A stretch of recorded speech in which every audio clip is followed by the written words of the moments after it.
Back here live at the Waterfront Village with my friend, the zombie, Jonathan. You're looking good. Jonathan just got an awesome face paint job. What do you think? I make turtles.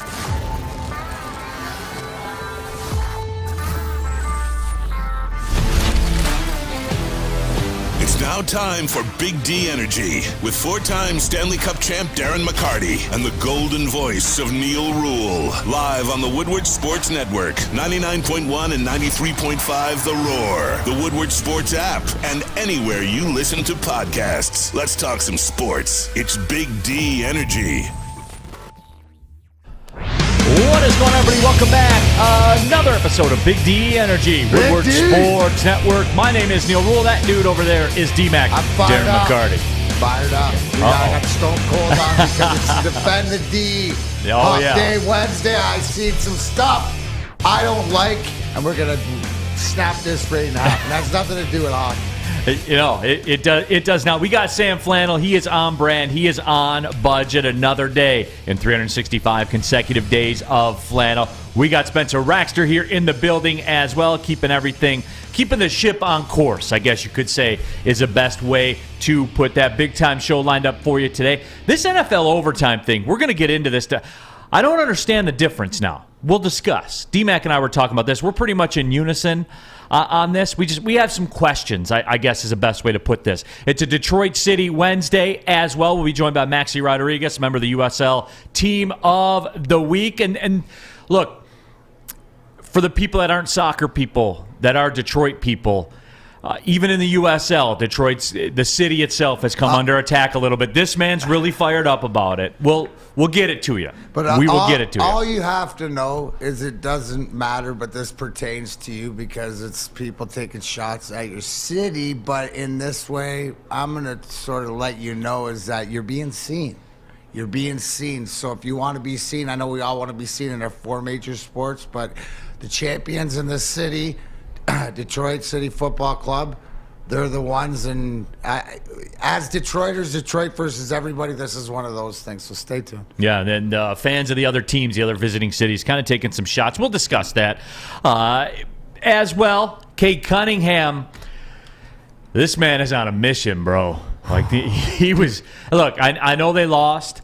One of my buddies who is a pro draft, I'll give you full disclosure, pro draft, he texted me last night and he said that was the perfect loss by the Pistons yesterday. I was explaining this as I was hanging out with guys, and one of my friends was saying, oh man, I just love to beat Brooklyn. This is so good beating, Durant and his boys and stuff. And I said, yeah, it would be. Not this year, right? Just the perfect storm, and the way Cade proved to everybody. All you got to know, Neal, excuse me, I got the frog in my throat. Must have been from Claude this weekend. Anyways, at the beginning of the game, plus 1,600 Cade was to win the Rookie of the Year. They have Evan Mobley and whoever else ahead of him. 15 minutes, as he's going on that stretch, it was down to 1,200. But I think that was sort of the way it was, and because it was against Brooklyn and him going to tie his career high, and just the way that he did it, he put a lot of eyes on himself, even more so. Something that we as Detroit Pistons fans have known this year. So he just keeps doing what he's doing. He's only going to continue to get better. Right, and the whole Rookie of the Year thing, we talked about this a couple weeks ago, a month ago, all that kind of stuff. With what Evan Mobley's been doing and the Cavs are winning and stuff like that's just the way that it works in those circles, everybody. And I know everyone's going to be upset if Cade doesn't win Rookie of the Year. I'll be upset, man. I mean, you can't tell me that dollar for dollar. And the Detroit Pistons emailed all the media yesterday, and then they sent out a graphics package and everything like that. Well, we'll put that up a little bit later in the show. And it hits you in the head like a club, man. I mean, I tweeted it out last night. Where he ranks rookie points, rookie assists, rookie rebounding even. You know what it reminded me of? Our conversation this morning, right? When we were talking about I walked in this morning and we were talking about, because last night, I'll let you in behind, is I didn't see it, but Neal is a big fan we know he's a big Oilers fan, watching on TV and stuff like this, but he loves the hockey. And I get this text and it says, "Man, those Calgary Flames uniforms are fire." I've always liked those ones, right? man. Which we all, our jersey, sneaker, hat, whatever. Our favorite thing is Rob Lowe with his NFL image hat. I'm wearing one of those to the draft, by the way. I gotta buy but that. The fact that I played there, and I agree, Calgary was awesome. But then you sent back watching the game. It was Calgary, Colorado. Man, this hits different. What a game! Colorado, I think, ended up winning 2-1. One of those playoff games. Well, I tried to flip that on when I got home, but it was over. But the end of the Dallas-Anaheim game was there. And my point is Dallas found a way to come back and win. But the things that I look for are former wings and guys or friends or guys that I know in heated situations. And there was Luke Glendening, guy, the Red Wing, stuff like this, taking a face-off, 30 seconds left, must win. Playoff-style situation, and when you say he broke the guy's wrist on the face-off, that means he snapped it back so hard, doing his job, right? That you sort of take pride in that, which comes around to what you were talking about, Neal, and that's exactly as when you watch guys do things that they're supposed to do, and stats are stats, and when it comes to face-offs. Right, we know the goals against. Right. The Red Wings are stink, but you look at their face; they can't win a face-off. They can't win a face-off. So what did you say in the back? You said we knew it, but until it's in front of our face, it's not a glaring fact. Like you know it, you just don't see it right then. So we know these things. Back to Cade Cunningham, we know here, but we don't see glaringly until the numbers are put in front of you how far and away. Where everybody, because you lose it, right? You lose it, and it's a losing team and stuff like this. But when you put numbers, can't lie. Truth is the truth, right there. So you were told, you were shown, and that is true. No, you saw a difference, just in generalities. Right. You saw a difference of the level of player that was out there on that, and that's to be expected. With where the Red Wings are, it's to be expected. But it does remind you how far there is to go. And is it relating on the stat? Like when it comes to Cade, like what you're seeing in the hockey or what you're seeing to whatever, it plays into the Red Wings that we're talking about giving up so many goals. Cade Cunningham, what we saw at the end there isn't, right? Him just, there's the rookie guy hitting his potential. No. Here's the numbers on why he should be Rookie of the Year, and then I think it's slapped a lot of people in the face. You know what I'm saying? Right. Because they had to become apparent. You wouldn't know that. He's not at the top of the league. He plays for the Pistons. They stink. He can't be that good. If he was that good first overall, they'd be better, right? Mentality of everybody else. And so the Pistons, way to go, way to back your boy and do a good job going, I don't know. Here's the numbers. You make your decision. Because when you throw the numbers out there, it's the truth. People can't hide from it. Right. They can't hide from it. And there it is. Spencer has the graphic up right now. And, as you see it, he's first in rookies in points per game. He's fifth in rookies in rebounding, second in assists. He's fourth in three-point field goals made, second in three-point field goals made. So, you go down the list. Do they have his minutes on there? Minutes, he's third at 32.8. Okay, yeah. And he's been hurt. And he's been, for whatever else. So the minutes, it's not like it's you can have those numbers. How many times we've seen in baseball, Red Pop, Chris Shelton, first half of the season, just 25 years ago, reminds me. This is not a misnomer. This is the first over. And then to my point, you can play it back. Thank God that we won that bingo ball. We won that pick. That was the greatest thing. And then Troy Weaver made the right choice. Right? Made the right choice. You know how I feel about Jalen Green, but you know how I feel about Cade Cunningham because it's what we saw in the player. I don't care about that. It's the maturity of the man. And what I'd like to see, dude, is he's coming to the sideline after whatever, and he's not hyped up. He's sort of dialed in, yeah, give me my props, but this is what I do. This is what I do. It's sort of like the Neal rule. This is what I do. No, and what I liked, what I saw was after the game, when you saw KD and you saw Kyrie Irving come over to him, and You know exactly what I'm saying. Absolutely. Like people here feel a certain kind of way, but if Sidney Crosby comes over to you, or Connor McDavid comes over to you, and you're a rookie, if to a Mo Sider or a Lucas Raymond or whatever, Sidney Crosby comes over and says, "Man, good Victor run." Hedman comes over to Mo Sider after a game. Yeah. Or after the game that they play, or even whatever else. That carries a different you won't level. see it on the ice, but it happens off the ice. And, Right. and they said some things that means the world. So Katie's saying something meant something. Whether you like him, whether you like him or not, you can't agree with the player that he is. And they saw it too in the flesh, going whoa. And then he gave him his flowers. Katie gave Kate his flowers. So that's all you want. Get involved in our YouTube chat thread. You can jump in there if you're watching on our YouTube channel. If you're listening on the radio, you can tweet us on social media at Neal Rule. Darren McCarty 4 as well. You can jump in that way. However you want to get involved, however you want to. Detroit Dabber says, "What up, though? First one in."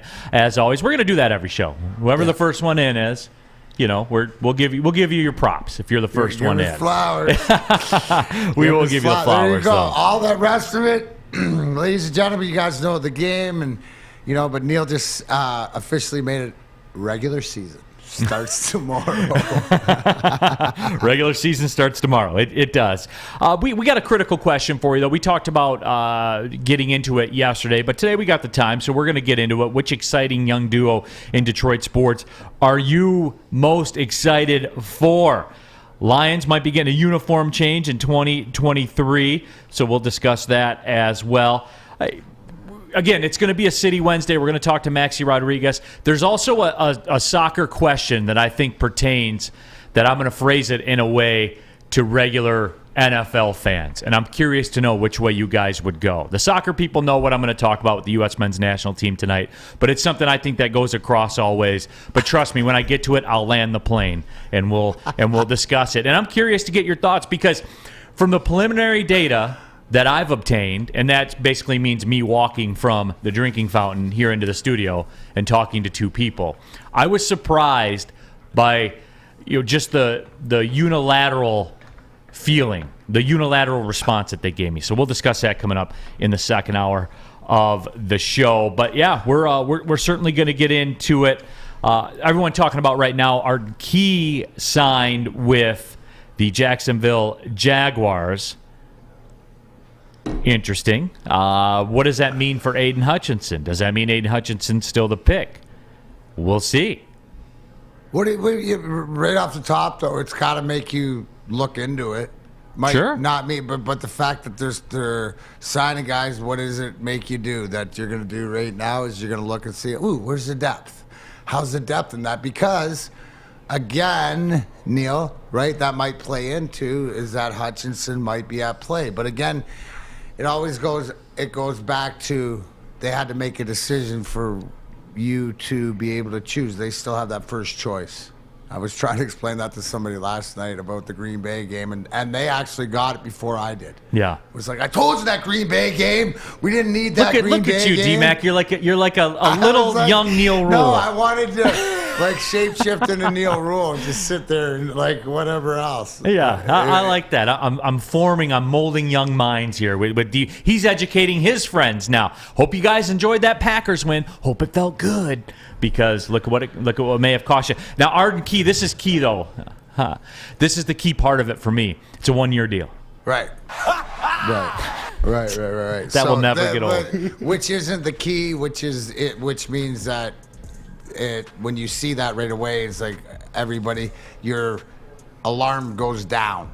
Right, you turn that alarm off about the Hutchinson, because it's a 1-year deal. So in the NFL terms, contracts. Mr. Draft Capital contract guys, that's sort of the irrelevance for the long term. You don't look at it. I mean, great player, whatever, this fits in, but it doesn't matter, right? It doesn't mean anything else other than them signing. Yeah, to me, because he's not here, you can't count on him being here past January. But if it might be something if he signed a 4-year deal, then and that you're could change long term things. and going, well, how can they have Hutchinson with this? They could still make it happen. So right. that's sort of the apparentness. A lot of stuff with Woodward Sports Network, we talk about being out and about the people. Well, you know what's coming up, guys? Oh, yeah, it's opening day. Now, if you were around last year, We did it from the brass rail, which was great. Well, we're still going to do it from the brass rail, but we're also going to do it from the Music Hall Amphitheater across from Gem. Yeah, over there they got a big tent put up. The Big D Energy show will be Neal and I, Spence and Sammy Flannel will be broadcasting, and from there, the Morning Wood Show will be kicking it off from the brass rail, as will the Bottom Line. So, opening day in the D, we're going to do it big, really the first one in 3 years. So if you like broadcast, parties, DJs, drinks, a keg holding competition, I'm going to have to dig That's into, wild. I'm going to have to dig into that because I think something I can't wait to see that. Woodward Heavyweights, that's got them written all over it. So remember, opening day down in the D is April the 8th. We're going to be down there. We want to see you guys down there too. So Woodward Sports Network bringing you all the fun. We're Big D Energy. We'll be right back. Woodward Sports. Hi, my diamonds. It's Crystal with an X. You want to get hot and perfect like me? Here's my super easy routine. Drink at least a gallon of water before you wake up. Attach a weight to everything in your house. Hello? Sell your car and just sprint everywhere. Scream when you exhale. Don't follow Crystal with an X. Do your own thing at Planet Fitness with tons of equipment and free fitness training in our clean and spacious clubs. Join now for just $10 a month and cancel anytime. I'm Cade Cunningham. Working with Hall Financial to purchase my first home was easier than I could have ever imagined. They treated me like family from start to finish. Find out for yourself at callhallfirst.com.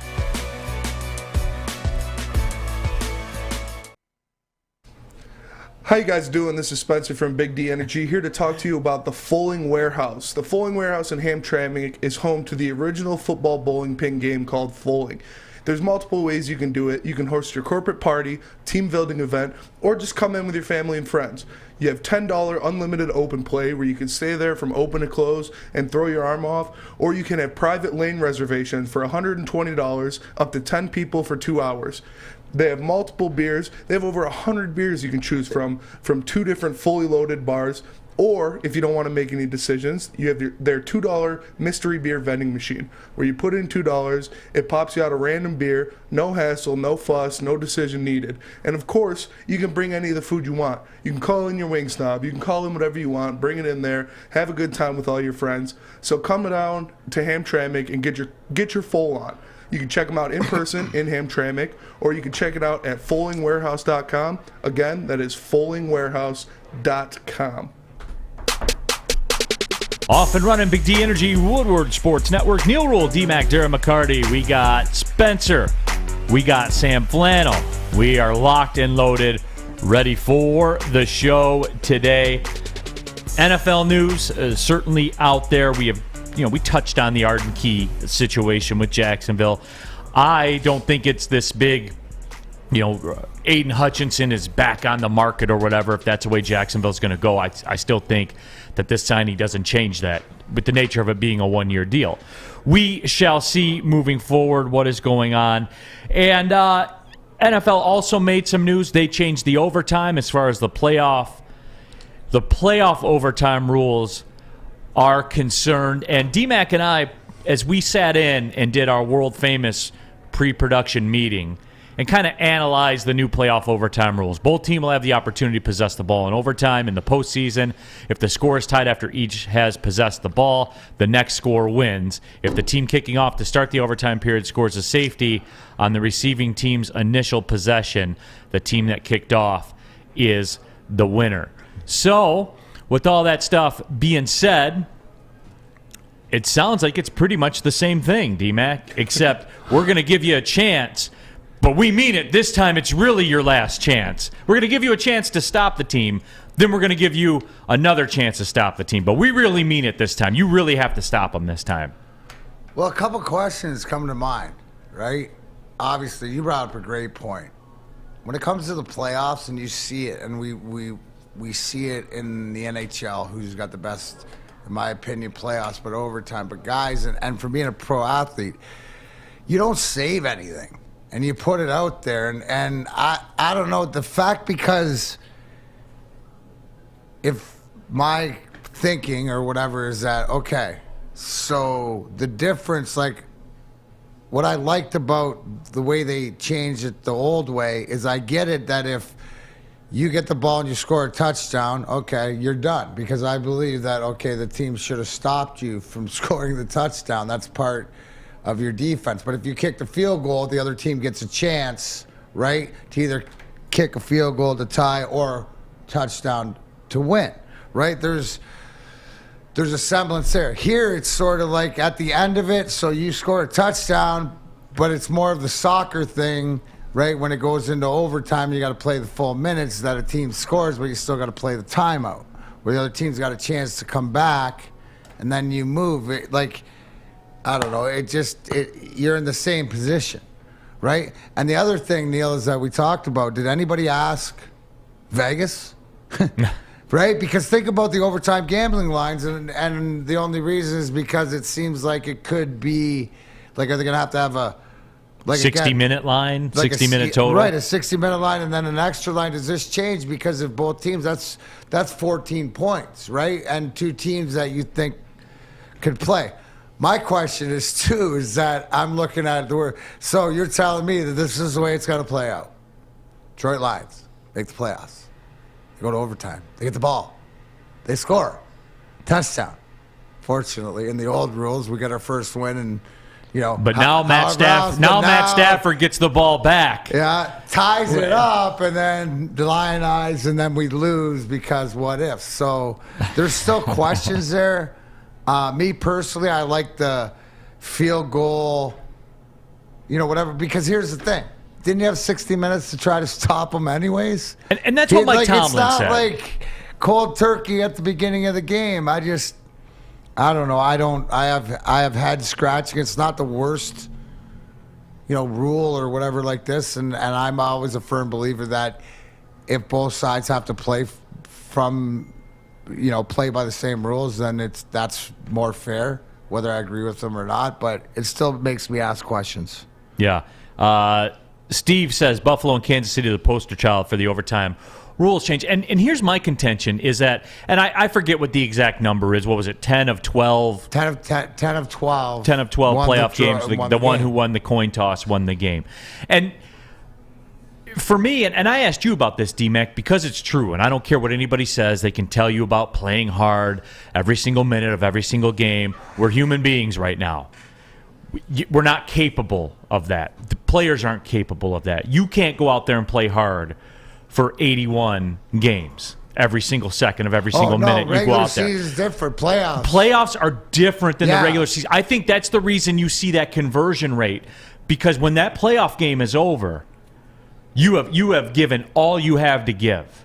Defenses in that Kansas City game, those defenses were cooked at the end of that game. Right, because you're always trying to win. You're not thinking about playing it out, conserving energy or whatever. In the playoffs, in the regular season, you can and especially when you're a perennial playoff team like I played for, everything was always, you went to training camp, it was always about winning the cup, preparing yourself, what it took. And then when you finally did it, then you had a little bit of an idea of what it took. So then you could gear off again, right? It's like with more experience, more tenure, stuff like this, you're allowed more opportunities, but, to dictate it by yourself, your training, your preparation, things like that. So everything's all about playoffs. But when playoff time comes, you got to empty the tank. You heard of empty the tank, right? That's it. Empty the tank, and 82 games, whatever it is. I'd say maybe there's 5 of them, right? That, and it's also too. Everybody knows that they're never feeling 100%. Whatever else, it's just sort of like in the playoffs. I do that a million times out of a million. But it's a regular season game. I'm in this place, whatever. Where does it doesn't matter. We're up 4-2, 5. You know what I'm saying? Right. It's like I'm gonna reserve. And at the end of the day, when you learn, because you're not letting your team down, because if you turn around and you asked Scotty Bowman, he'd say, if you did this in the regular season, you're an idiot. Yeah. Right? But if you don't do it in the playoffs, you don't play for me. Does that make sense? It does. And this is what I don't like. And Bear Moore says this. What if teams have 4 chances from the 30-yard line to get into the end zone? Like, now we're making it a skill contest. You know what I'm saying? Like, I don't like all. And look, I can understand if you don't like the fact that a field goal won, like the sudden. But that's what we're doing, right? If both teams get the ball, they both score, we're doing it anyway. Right. Like, where's the stop? Where's it end? My point is, why does the fact that you put overtime on the TV differ from putting fourth quarter or deep in the game where it goes touchdown from one touchdown to the? You know what I'm saying? Why? Because it's the overtime qualification. Because you participated and you made it fair, Neal. Ooh, it was fair for both sides. You want to win the game, win it in regulation. I mean, you're talking to the wrong guy on stuff like this, but I understand, because here's the one thing, as if I'm not going to be old guy on the hill and complain about the changes in my game I don't like. What I've had to do is I've had to accept them. If I'm going to watch it, I'm going to accept them. And what I look for is the fairness from both teams. So both teams can hate it. As much 90% hate it what they want, but they're playing by the same rules. They know going into it, nothing has changed, right? They know at the end of the day that if they come down to it, this is the rule. It's just the same thing that if they made the rule that whoever can hold an egg on their nose the longest and overtime at center, send your 2 best, egg nose holder egg guys out. Those college frat games, they played off. I got it, coach. Flippy cup for the Super Bowl championship. Barfleet, right? He's just on the bench. He's on the roster. That's why that guy's on the roster. But going into it. So fairness, it doesn't really matter. I guess it's just sort of the common sense. Try to see why it wouldn't work. It's not the worst. Yeah, I mean, I get it, but to me, it's like, okay, now, but we already handed out participation trophies. Yeah, I just don't get where does it stop? For 10, 15 years. Where does it stop? Where do we stop? So now we mean it. This is the last chance that you get to stop. This time we're serious. There it is. Now this time. Mean it. Whoa. Yeah. The NFL, they mean it. This is it. We were playing around hard before. Stop. But there's no time. such thing. The NFL is like addiction, right? There's no rock bottom. It's a bottomless pit. You'll keep diving. Just the same way as these are the rules. Here's until the one, they DMac. tell you that the rules have changed. Here's the one, DMac, and I'll always go back to this too. Joey 2 times. We still measure first downs with sticks on a chain. That is a result of a 64-year-old guy's opinion. Of the best athletes in the world flying around a field, where 50% of the time the dude's out of position to accurately assess where the ball was, when the guy went down, and all that kind of stuff. But this 64-year-old man's going to judge where this ball was. Then we're going to bring out 2 other 64-year-old men with sticks in their hand to measure whether or not it's a first down. Like, come on, bro. Well, especially when you have replay now, right? And no matter what. Micro-size GPS chips that that could be put in the football, and you would never know. It's the same thing with the hockey puck. Right, and you put in the goal line, whatever. Was it over the line or wasn't over the line? You check. Was it offside? Was it like if you're gonna do it right? Right? You know what I mean? Yeah, Make it absolutely. that. It's the same thing as having when we watch TV. I love the first down stakes. You know what I mean? To know where it is. From a guy that didn't play football or whatever. I like all those nuances, but that's all computer rated. Big facts. We come back. We'll be joined by Maxi Rodriguez of Detroit City FC City Wednesday here. But first, let me tell you about the Sports Marketing Agency. They've been leveraging pro athletes and other notables for a decade against the issues around mental health and substance use disorder. With the help of NFL alumni, Sean Jordan has been able to save lives and take a stand against these issues. Go to woodwardsports.com. Check out their podcast. This is the F Word. It's a series on fentanyl, something that's becoming a very, very big problem in our society for a long time, but for some reason we don't hear about it. It's really, really weird. So go to woodwardsports.com, check out their podcast. This is the F Word, a series on fentanyl. And remember, if you're struggling with substance abuse or mental health issues, they are here to help. Go to thesportsma.com. It's thesportsma.com. It's a sports marketing agency. You don't have to go to the beach, man.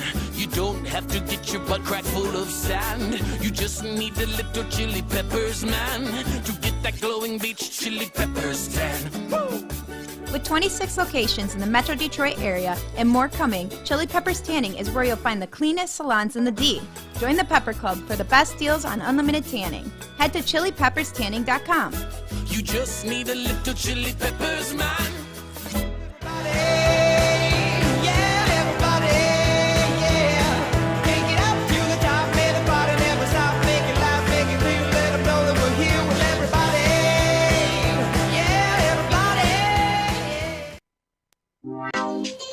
Welcome back. Big D Energy, Woodward Sports Network. Neal Rule, 4-time Stanley Cup champion. DMac, Darren McCarty. We got Sam Flannel. We got Spencer Raxter here in the house as well. And it is a Detroit City Wednesday here on Big D Energy. And as such, we will welcome in the show the midfielder for DCFC.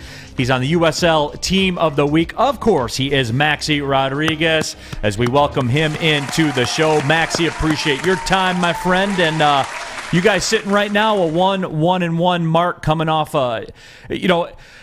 Draws are different. Every draw is different. I think that was a good draw that you guys had against Pittsburgh, one of the favorites to win the league. And how you doing, man? I'm doing well. Thanks for having me. Yeah. But yeah, it was a game that we tied. Looking back, not disappointed, but sometimes a point after a game is all right. No, absolutely. Well, and Maxi, before we get into playing and being in Detroit and playing in Detroit, this is the topic that everybody wants to know about. We had Antoine Opino on last week. People want to know. Antoine said with his hair and the mullet that he's rocking, it's all natural, baby. That was his words to me, all natural, baby. You seem like you got it tied up right now. Do you use a lot of product? What's your go-to product, or you just let it hang naturally too? Yeah, normally I'm just a bun guy just because it's gotten so long that it's just in my face all the time, especially when I play. But now I have kind of a superstition. I'll never wear it fully up during a game. It's always half up, half down.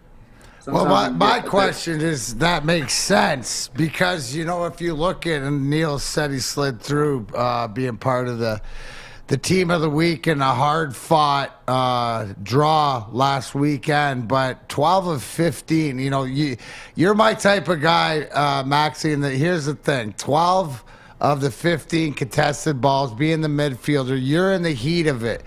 I think people don't realize, but I just from observing the fact of stepping up into the league that you are, it's not, I guess, it's men. You're playing against men. You got to establish in the midfield. That's where the pulse is, because that's where all the grinding, the mucking and grinding goes on and stuff like this. You're contesting headers, like I said, 12 of 15 last week. So what makes Maxi Rodriguez, because to do that sort of work, you got to love it, but to be like sort of the heartbeat of that, you obviously take pride in it, but where's your motivation to be such a midfielder that it is for this Detroit City team? I think it's just setting the tone. I think winning tackles is something that you can guarantee almost. It's work rate. It's how much you want it more than the other person. Whereas, like the first half, I'm going to be honest, didn't go my way. Some of the passes got cut out, stuff like that. But things that I can guarantee is my work rate, how hard I'm going to go into tackles. How hard am I going to go into winning the ball more than the other person wants? So things like that are important. For me, it gives me that energy to continue, and I might be a little gassed, but as soon as one big goal gives me that energy, and I think it helps the team succeed. Talking with Maxi Rodriguez here, City Wednesday on Big D Energy, the midfielder for Detroit City FC. So Maxi, now you've been here multiple seasons now with Detroit City FC coming into this year in the USL. And I think something that guys maybe you don't know when you get here, but it's something you learn pretty quick about being here in Detroit, and you understand that it's about the crest. You understand that it's about the city, and you understand, I guess, some of the slings and arrows that Detroit seems to take sometimes. And you guys played Pittsburgh this week. Their fan base came in. They put some stuff out there on social media. Just play into the lowest common denominator that a lot of people do when they come here and kind of take shots about Detroit. What about that with you, Maxi, in that during your time here, you've learned about Detroit and that whole Detroit versus everybody thing? Because I see you on there. You're one of these guys that doesn't take it from people. You know what I'm saying? Whether you guys are playing in San Antonio, if it's USL Championship, whoever, you're not here to take it from people. Have you taken on that kind of Detroit persona, Maxi? Yeah, I think it's something that I definitely had before Detroit, but kind of coming here, it fit perfectly with my style. I mean, you go around the city, people have pride in their sports, they have pride in the city, and they have that grit that, for me, I always say you can't coach that.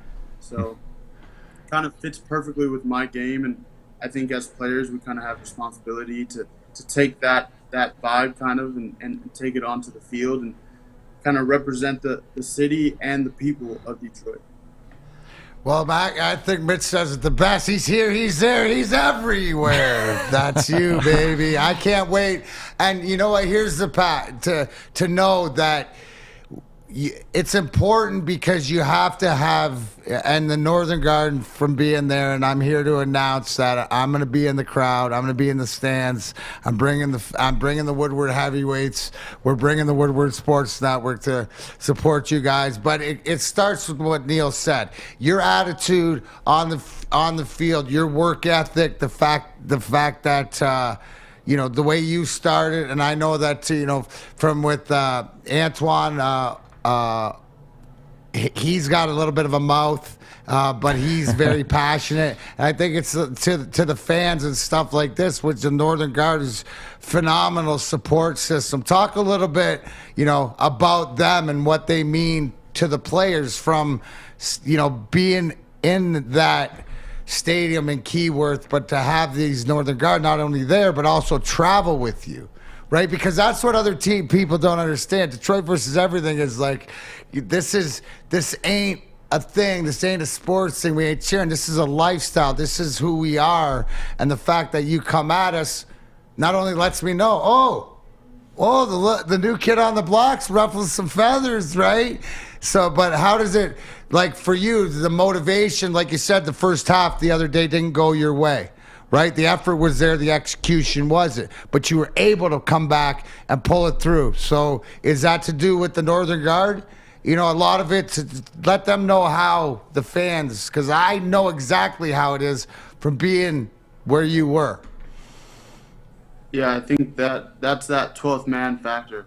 Sometimes things aren't going to go our way on the field, but they were there jumping. We were 1-0 down. They are constantly supporting us no matter what.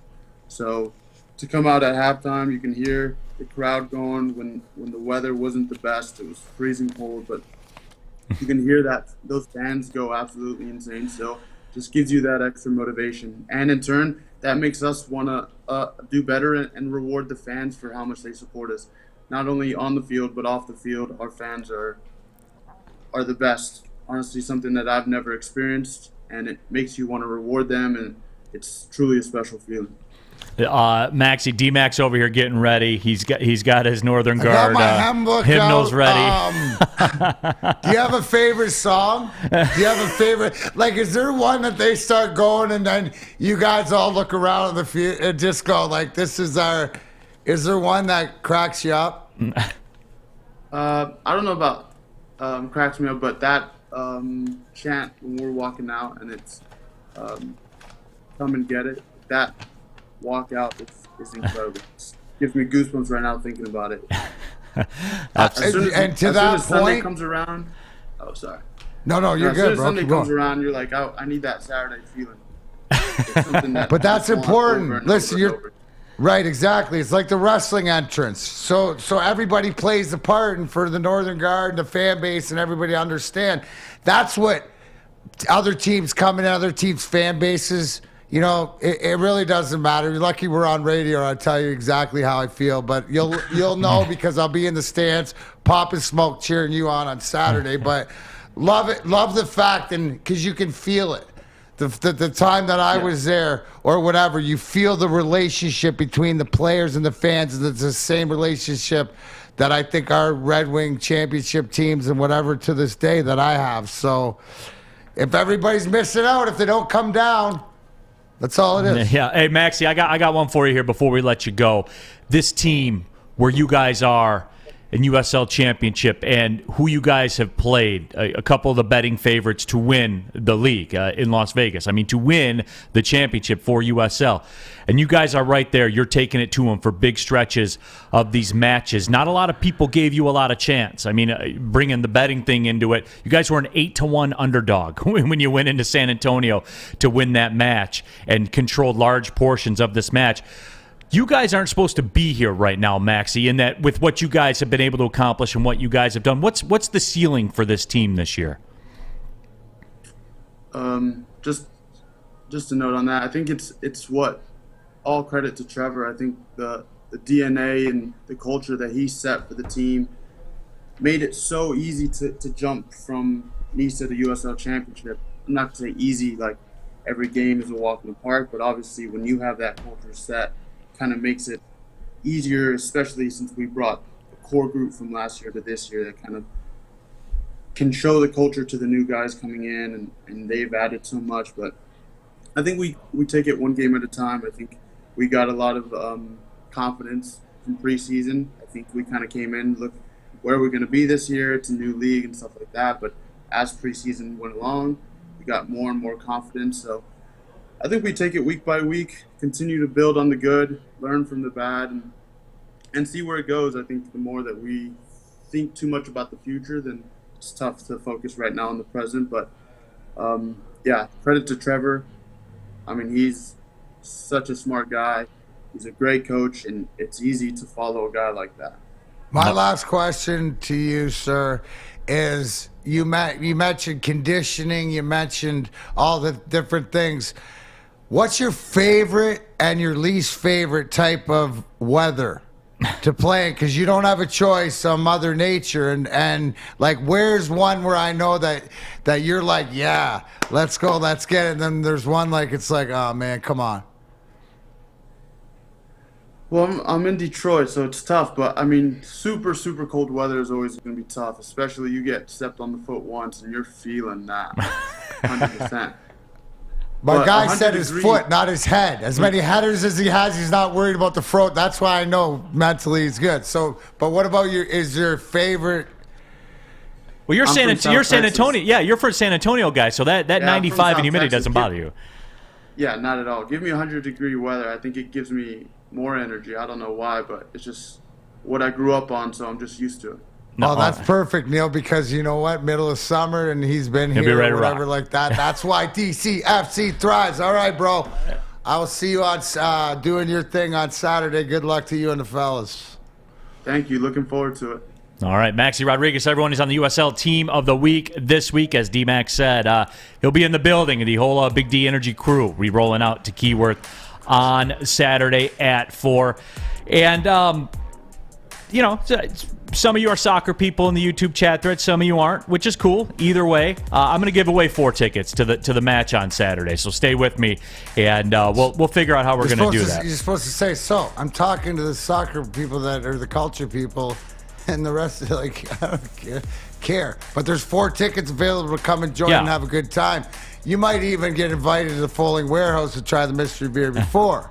Because Woodward Heavyweights trying to keep them from stealing that machine works. And you know how I'm going to be able to go down there and pay for it? Well, I can't, but you can. $100,000, remember the bag? Yes, the 100G bag. What do you have to do? You have to go to Lady Jane's. You walk in, you sign in, you sit down. Oh, and you also ask that beautiful, talented stylist, say, hey, how do I get in the draw? And she tells you, boom, bang, you're in. Not only that, you're sitting in front of those TVs with the mirror, watching whatever you want to watch as your hair looks absolutely brilliant. Even go for the King's treatment. We watch it every day. Somebody getting a scalp massage, you can do it. Why? Because Lady Jane's, they're wicked awesome. So get in there between 10 and 8, anywhere 7 days a week. Lady Jane's, it's wicked awesome. Big D Energy here. Spencer, Sammy, Flannel, DMac, and Neal. We will be right back. Woodward Sports Network. Fellas, let's be honest. We like things to be easy. We like simple stuff, like sports 7 days a week. We like things uncomplicated, like Lady Jane's Haircuts for Men. Open 10 to 8, 7 days a week. Walk in anytime. Sign in, sit down, watch your favorite team play. And before you know it, your hair will be game ready. Open 10 to 8, 7 days a week. Walk in anytime. Lady Jane's Haircuts for Men. It's wicked awesome. Make sure you download the Woodward Sports app in the App Store and the Google Play Store today. Take Woodward Sports with you wherever you go and listen live on your phone or mobile device.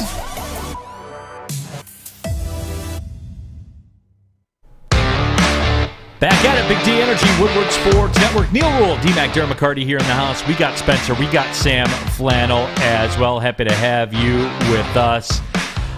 And, appreciate Maxi Rodriguez, Detroit City FC, big matchup against Memphis coming up on Saturday at 4 o'clock. DebtCityFC.com for tickets. I'll give 4 tickets away a little bit later on. I was going to give them to YT Sparty on our YouTube chat thread, but he said, sorry, not going to sit in 30-degree weather to watch soccer. Definitely a hot weather sport. All right, YT Sparty, I'll get you tickets in July then. Fair? We'll get YT Sparty tickets in July. I want all the conditions right for him, man. So. Perfect. Yeah, he deserves it too. Yeah. You've I would checked your VIP status. You have the not quite the black card, but you got the gold card, like down at MGM. So yeah, you can do that. I approve. So you went up to management and said, "Hey, YT Sparty wants in." Absolutely. Absolutely. That's what we do here, Big D Energy. We'll get you guys out there. We will. Tell me why you want to go, for real. If you tell me in the YouTube chat thread if you're not a soccer person, but you say you want to go. I'll take the first one that I like, and I'll get you set up with tickets for 4 tickets for the match on Saturday. I'll get them all, DMac. Yeah, one by one, we'll get them all. Yeah, exactly. Dude, Mayor Hockey Town, Mayor Keyword, right over there. Yeah, absolutely. So, if you guys want to come out on Saturday, they got the beer trucks, the taco trucks, everything's out there. DMac's been in the mix of it before. He's let off the smoke bombs and all of it. Oh, he's coming back this Saturday. Are phenomenal. Yeah, I'm banging drums this time. Is that what you look? You're Tall doing that. Drummer, I listen to the power, the beautiful power of the tweeter. Yeah, even bringing extra sticks. I just want to hit him a couple times because I'm into the songs. I got to sing the songs. I can't read the songs too with Ronnie and stuff like this. I got to find my scarf you gave me last time. It's an event, bro. Yeah, I mean, hopefully it's. I want a little bit of rain. I want a little bit of weather, but a little bit of warm, like 50 degree, and give me something. Yeah, I'll be honest. The boys can handle that, but it's an event. And here's the thing: the pictures I got from that.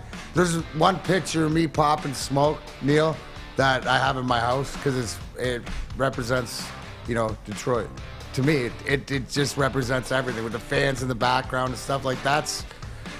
When I say that I'm a battering the people of this state and, fans are power, that's the whole thing right there. And watch them doing it. Like, they don't. Here's the thing. I laugh because when you walk down and experience it, you will have the same feeling as I did. It's not like, screw the haters. It's more or less you have the empathy to. Too bad people don't want to experience this.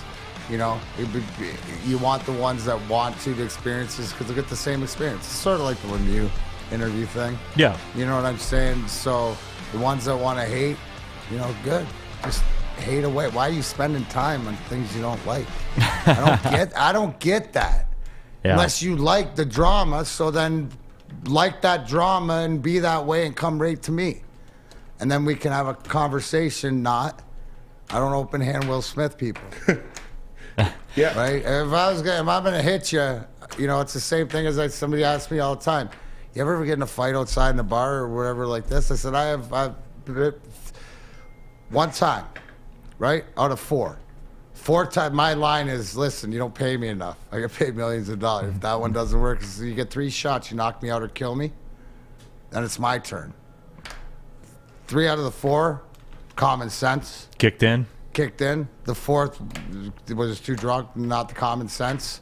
So what happened? He went to swing on me, and he ended up knocked out on the floor. And I stood over and said, "Sorry, I don't just lie to girls. You're not going to get that shot in, bro. But you're going to feeling froggy. You feeling froggy about it?" Because I always remember I was raised by a man to learn how to fight that was very religious and said in the Bible, it says, the good Lord said it's better to give than receive. So you better be good. It's quick draw McGraw. So I don't know how we got on that story, but it's just, because the hater's going to hate. Don't hate. If you're even, like, it is that experience. If you're looking for it, and here's what I found, Neal. It's like ideas. There's no such thing as a bad idea. It's just bad timing. Just shelve that stuff. Right? Yeah. So you might not be ready, because I wasn't ready for that experience down there until I was older later to appreciate it. Yeah. E. Schaffer, I coached soccer, played for a while, would love to go to a match. I'll tell you, E. Schaffer, you're a VIP here.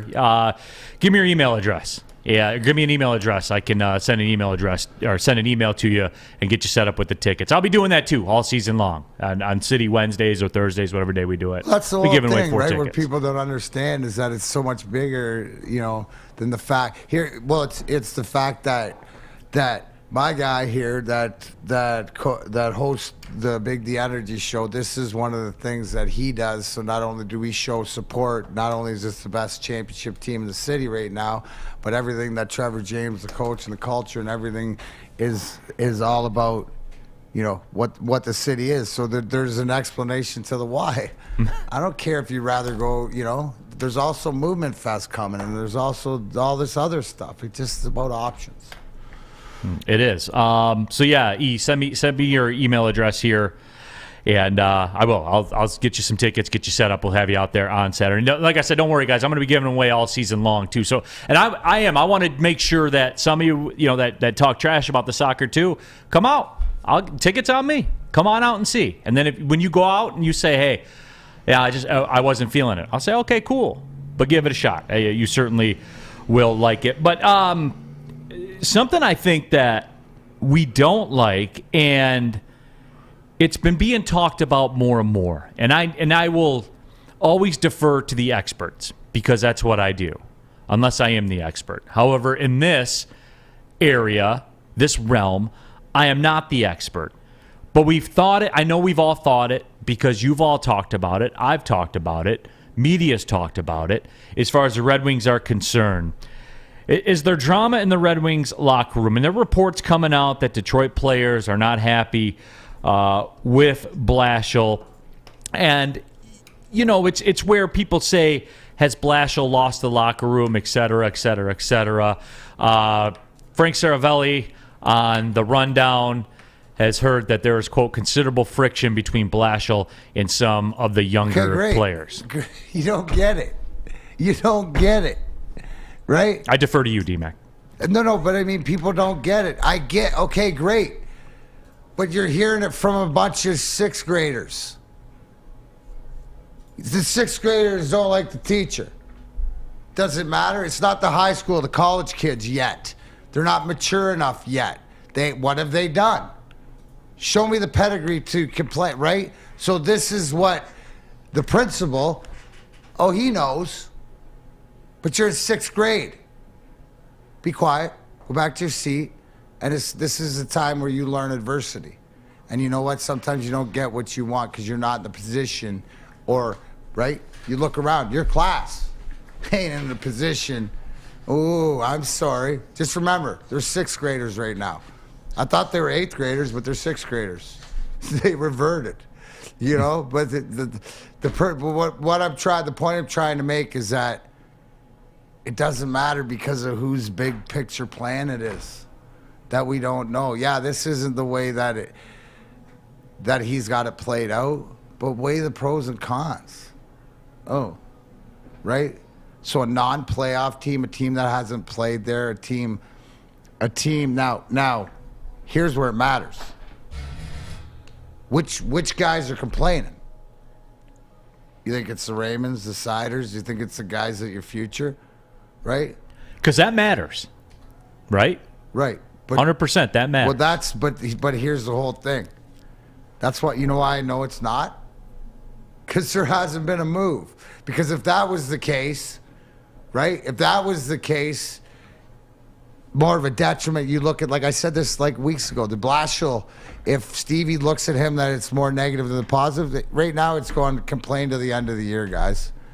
He's a good dude. He's not treating you. You know what? You're frustrated and whatever else. I'm frustrated too. But take accountability. Where's the accountability? The only way, look at yourself in growth. And I'm just going me personally, but everybody else. What's the old adage? When you quit pointing the finger and you start pulling the thumb? When you get somewhere. It's easy during the first half of the year when you were doing things that weren't expected, and right now you're in the muddy water. Now, and you're talking to a guy who went through, you know, I won't even say winning the President's Trophy in '93 and then losing, and even losing in the Cup Finals, right? Or Colorado. Those are real losses. Those are real things to be upset about. You know, things to get upset about the foundation is the way that you're playing as a team. So at the end of the day, it doesn't matter because Stevie's, you think he's aloof to it? Like, I mean, like, that's, show that picture of him up in the stands that we had shaking his head when I hid behind my chair. Right. Right? When you're that watching it on TV. doesn't leave his mind. That's his mindset since that day, right? That doesn't change. That's how he is, but he's got to take the bigger role and say, oh, I got to go 30,000 feet and say, am I going to make an instant and something that I'm going to regret to the game plan that I know? Because look at, what's he doing? He's taking the Tampa Bay, what he did to build them, trying to build this the same way, even though it's not the same. And like, look back, he probably had some testy times.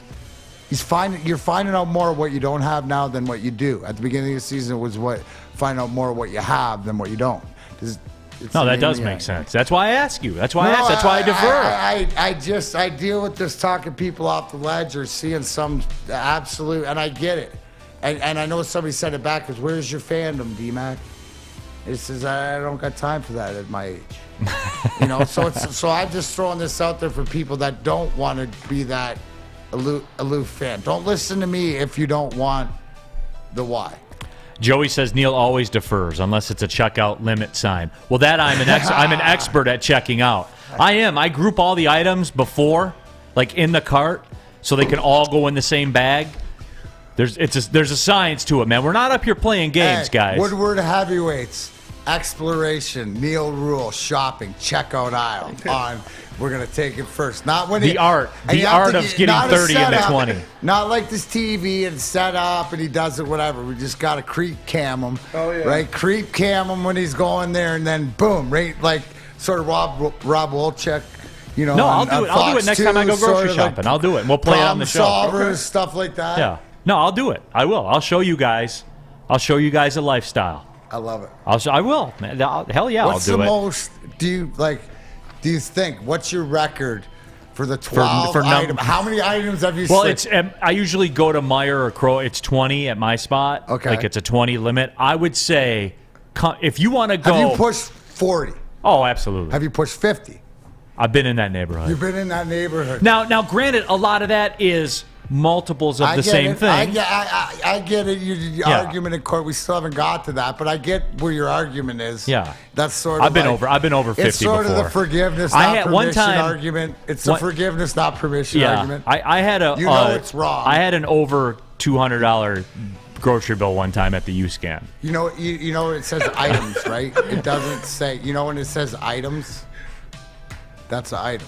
But if it's packaged in a 6-pack, that's one item. Right, absolutely. No, but I will have like 4 of the same thing and put them through there. Like if I was going to go and... But we're always fascinated. When I get my Cintron, well, because they're packaged together, and I go bam, bam, bam, bam. Absolutely. And you know why you're going to buy a bunch of it? Because it's an aspirational lifestyle beverage brand with a line of sparkling flavored energy beverages, premium bottled water, and revitalizer shots. It's the official energy drink of the Detroit Red Wings, Detroit City FC, proud partners with the Detroit Pistons, and exclusively served at Little Caesars Arena. If you're looking for premium ingredients, long-lasting energy, balanced hydration, essential vitamins, and of course, great taste, Cintron is your top choice. You can buy online at cintronworld.com. Use a promo code RedWings10. You'll save 10% with shipping included. You don't even have to have any guilt because you're in the 20-item express checkout with like 60 cases of Cintron. There's no guilt. They'll send it right to your house. Drink it. Live it with Cintron. 6 dark corners, a driveway and a patio, 5 windows that could become doors. Every house has unique security challenges.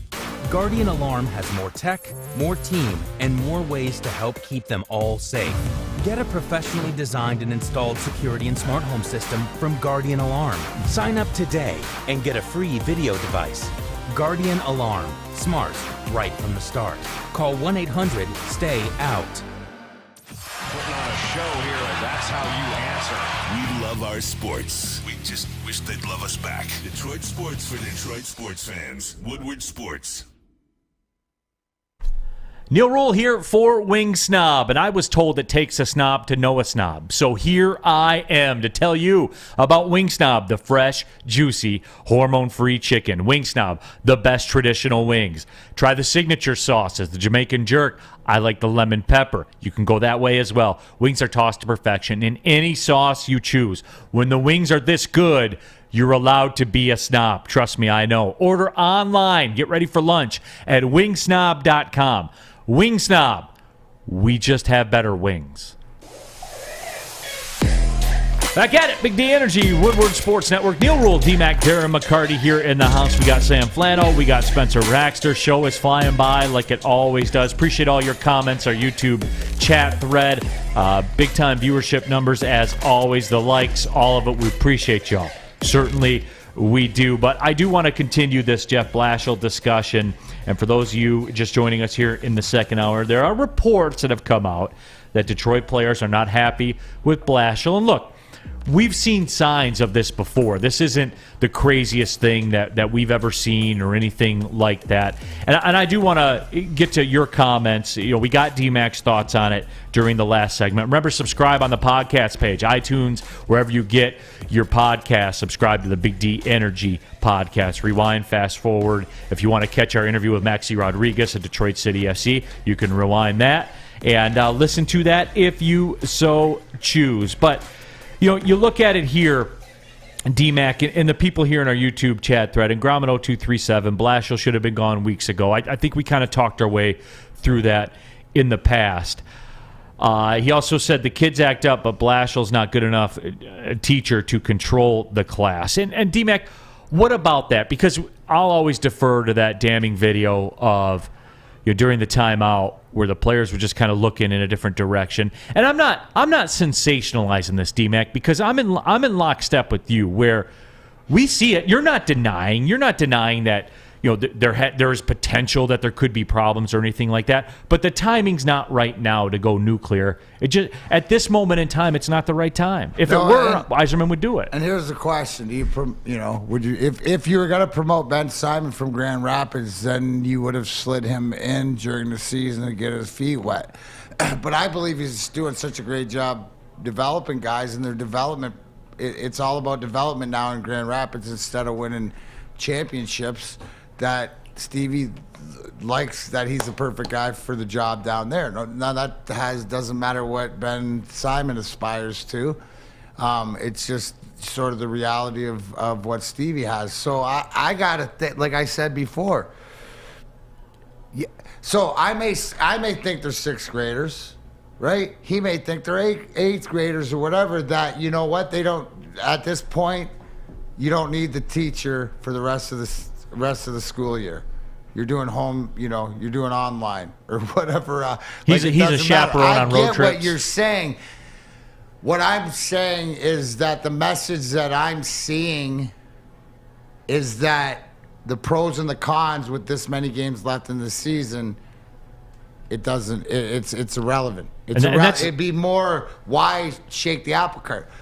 What you're going to see is the decision be made before the draft. That's what it's sped up to. Because there's no reason. Tell me a reason why you're not losing anybody. They're not, because in Stevie's eyes, they're not digressing. and the Raymonds or the Siders or whatever else. Learning, maybe their development, they're always development. They're too good of players. And he knows that, right? So he's more concerned about the guys that, and to that point, Neal, is the fact that different voice or whatever else, like with like a guy like Zadina, it's sort of like it is what it is. Maybe it's another guy to come in or whatever, but that's not his focal point is the younger guys, I would think. And Chuck says it very well. If we were flushing a playoff run down the toilet and it was December, you make the change. At this point, though, with the team you have, you just wait until the end of the season. And I get an amen, Chuck? Amen, Chuck! Right, and that's where I've been with it too. Like it doesn't. And I know it sounds crappy when you verbalize it and say it like that, but it's true. It just doesn't matter right now. It doesn't. It doesn't matter. And I know things are going bad. And this way, DMac too, I think maybe you get two birds with one stone if you're Steve Yzerman, because with the way that the team has melted down defensively in games, that's not my opinion, that's fact.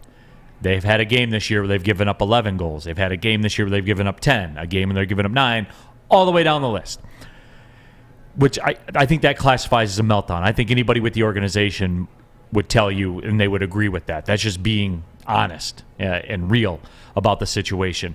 But I did pose this question to Darren, and not even more of a question, just more of a statement, where I think it's gotten so bad, just the numbers and the visuals are so damning that there has to be a pound of flesh. There has to be. Be it Blashill, be it a player, be it somebody, there has to be a pound of flesh. When you want the pound of flesh, don't you want it to be like, you got to decapitate it just to walk away and not see the reason or whatever. Like, why is it the pound of flesh without, I get it, what, just to make you feel better? I don't know. Like, it's got to be a building for it. He's not the coach. We can all agree that he's not the coach. Then that'll be your pound of flesh. What's that? Then that'll be your pound of flesh. Well, I don't understand why it's always like in certain situations, because the pound of flesh, so he's gone. But it's not about that, because what happens, here's the thing. Why do you just want your pound of flesh and then the grass ain't always greener, that you're going to bring in a different guy? We know in this case, he's going to bring in somebody else that he believes will work. You look at what he did in Tampa when he took over. Guy Boucher was the coach, waited 2 years and brought in John Cooper. Or 2 years after Cooper was there, then they're in the finals. Like stuff like this. So he made the change in 13 after he came. It's the same thing as cleaning house or what he knows. Here's the thing, the development part, right? Like, why we want to hang Blashill out to dry and say that the development to the point of Sider and Raymond, he's had a part in, right? It's just, it's time to hand it off. It's a team effort. Not one guy's going to do it. Look at it as a relay race. So Jeff Blashill is really he's been running, the first person for a long time, or hopefully he's the second person, right? But his tenure, right? You brought it up the other day. What is he, 7 years? And he's one of the longest tenured guys in the NHL. Right. So it's about passing the baton. You hope that you get somebody that can run all the laps for you, but no. So you're pound of draft capital guy or whatever like this. Why you want it now when it's not the right choice, when you can take a deep breath, finish out this season, doesn't matter what else happens, back, take a step back and then go, okay, now he's gone. His services aren't going to be retained, right? Everybody's sort of happy. It's, one of those things. And then, who's the next guy? Who's the next guy? Right? And it could be something that he's out, next guy's in, but I think Stevie knows already who he wants. Right? And if I'm gonna bet, I'm going with the Swedish coach. Gromberg? Yeah. I want Sergei. Well, you know which one I want, but Too early. Sergei will finish off that race for you. Yeah. But you need somebody for the second and third leg. We're not there yet. Are we there yet? Chuck said it. If you're throwing away a playoff run or whatever like this, no, look at where you're at. Gromit 0237 on the Pat McAfee show, they're asking if the Red Wings are still an NHL team. It's getting bad. And that's because he's a Pittsburgh guy. Let's fight, Pat. I'll fight you in the ring. I know you got Austin Theory and all this, but that'd be awesome. He's really good at wrestling. We're going to talk wrestling. We're going to talk WrestleMania on Friday. I love Pat McAfee. And the fact he's a Pittsburgh guy. Oh, God, we can go at it. Let's go. Dog my hockey team all you want, bro. I got 4 cups. All right? You got, your city's got more.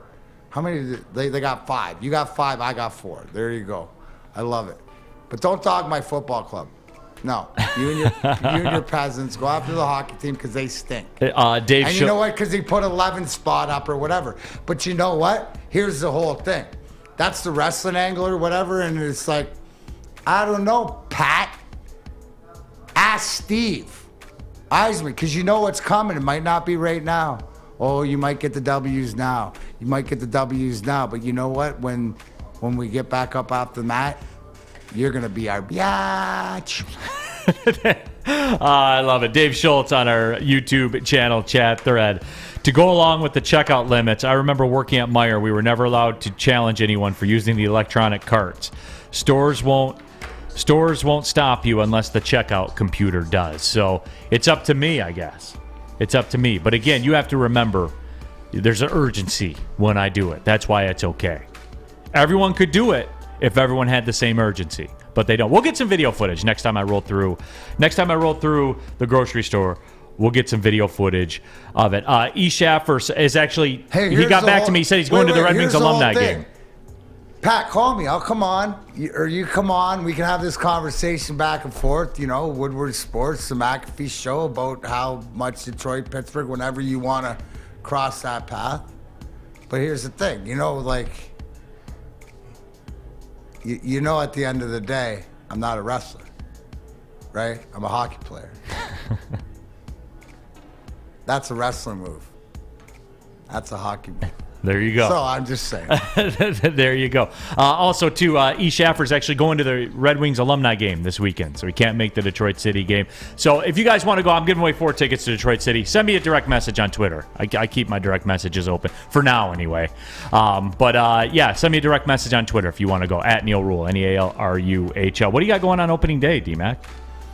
Oh, you know what? Same thing you do. Same thing that you guys should. Yes, look at it out there. And if you're listening on the radio, Woodward Sports Network, if you're a part of opening day last year when Miggy hit that home run in the snow, you knew we were broadcasting from the Brass Rail. Well, this year, the party continues. Brass Rail, the Morning Wood Show, 8 to 10 will be live there, along with after the game, the 2 to 4, or during the game, 2 to 4. The bottom line, the 11 to 1 show, Big D Energy. Oh, the music amphitheater. Yeah, outdoor tents, everything, drinking across from the Gem Theater. We got it all covered. You better be downtown Detroit. So if you like live DJs, parties, even the proverbial keg holding competition, which I've already entered my Woodward heavyweights in, whether they like it or not. So that is Friday, April 8th, opening day. We will see you rocking Detroit. Man, First big opening day in 3 years, Neal. I can't wait to be there. So we'll be there wherever you are. Look forward to seeing you downtown. Plus our street team will be all over the place, getting comments and stuff like that. Let's make this a memorable opening day here with Woodward Sports Network. Big D Energy. Neal Ruhl, Darren McCarty. Be right back. It took exploring 50 different formulas and hosting countless taste tests, but we believe Gypsy Vodka is the smoothest vodka on the market. Don't believe us? Ask the owners. We're Mike and Adam Kazanowski with High Five Spirits Distillery. We're in close to about 1,200 locations throughout Michigan. We wanted to create a brand that was geared more towards freedom, love, adventure, and at the end of the day, we really wanted to tell a story that inspired other people to take risks, follow their dreams, whatever that might be. I'm Cade Cunningham. I'm proud to partner with Hall Financial, the mortgage company known for 5-star service. Don't just take my word for it. Check out their 5,000 5-star reviews for yourself. Go to callhallfirst.com and get started with your 5-star experience today.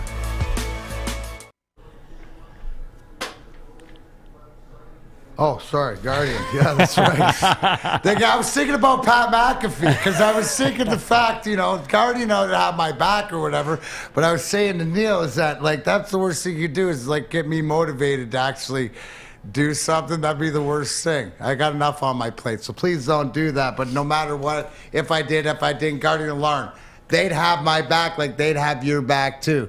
Whether you're residential, commercial, no matter what, you control it, all this. So I could be beating McAfee's ass in the ring, out of the rink, and make sure that little Dolce had the lights on, or make sure at night, or the temperature, even if it was on fire, the deadly silent killer when you sleep, carbon monoxide, all from here. And as I'm throwing punches, beating his butt, you too could have the defense, because you know what? We're a team around here, and Sammy Flannel's got my back, and you know what? You call 1-800. Stay out. Exactly. I'm throwing punches. He's telling you 1-800. Stay out. Exactly. And how about everywhere in the back, all the way to Pittsburgh? Because you know what?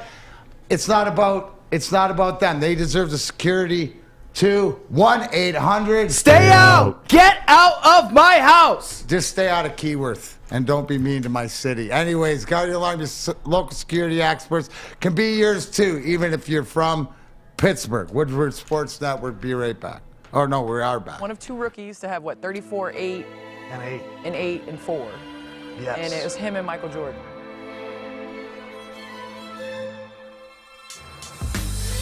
Cade with a drive and a dunk.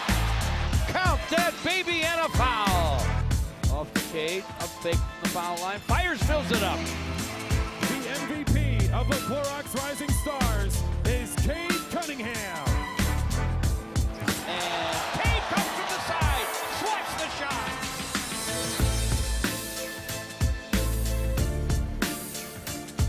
Cade to the basket for a thumper. Hey, I saw it coming. Take this home with you. Cade exposes him. Oh, wow. Gives it up. Nice pass. Cade Cunningham. Cade for 3, and it's through. Cade is one of those players that I think he plays winning basketball. And you're not going to speed him up. He gets to his spots. You know who I love playing too is Cade. Cade Cunningham. Ooh, Cade, nice. He got his own Cade, pace. smooth. He got his own pace. Huh?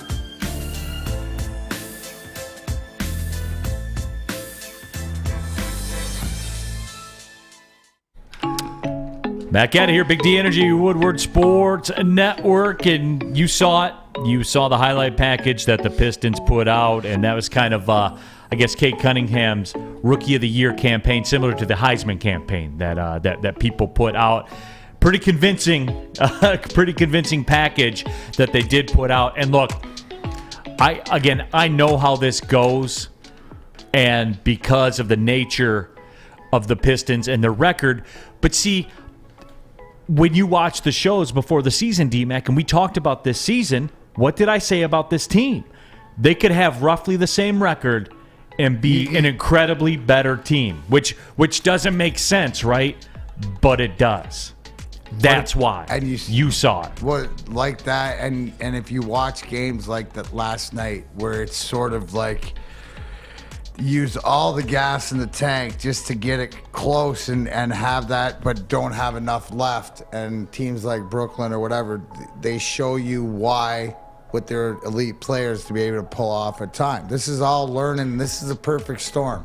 The way that they're getting close, they're getting the taste, they're caring. You know what I like the most too, Neal, is when you watch the game, Cade Cunningham's so self-aware of the situation. And it's you can read it in his body language or in his face. Like even last night when he's going off, he's ready, but he's still thinking that I can get back in this game, or we're still in this game. The whole time it wasn't me going off, look at me. It's like, come on, guys. And how many times have you seen it this year? Right? And this year's the year of, you know what, no matter what he does, how great he is, he can't do it himself. You look at the way the team's played, and I'm more concerned, and it's not about Marvin Bagley, it's about the position. It's about the athletic big inside. What have you seen from Cade, whether he can adjust and play different types of game?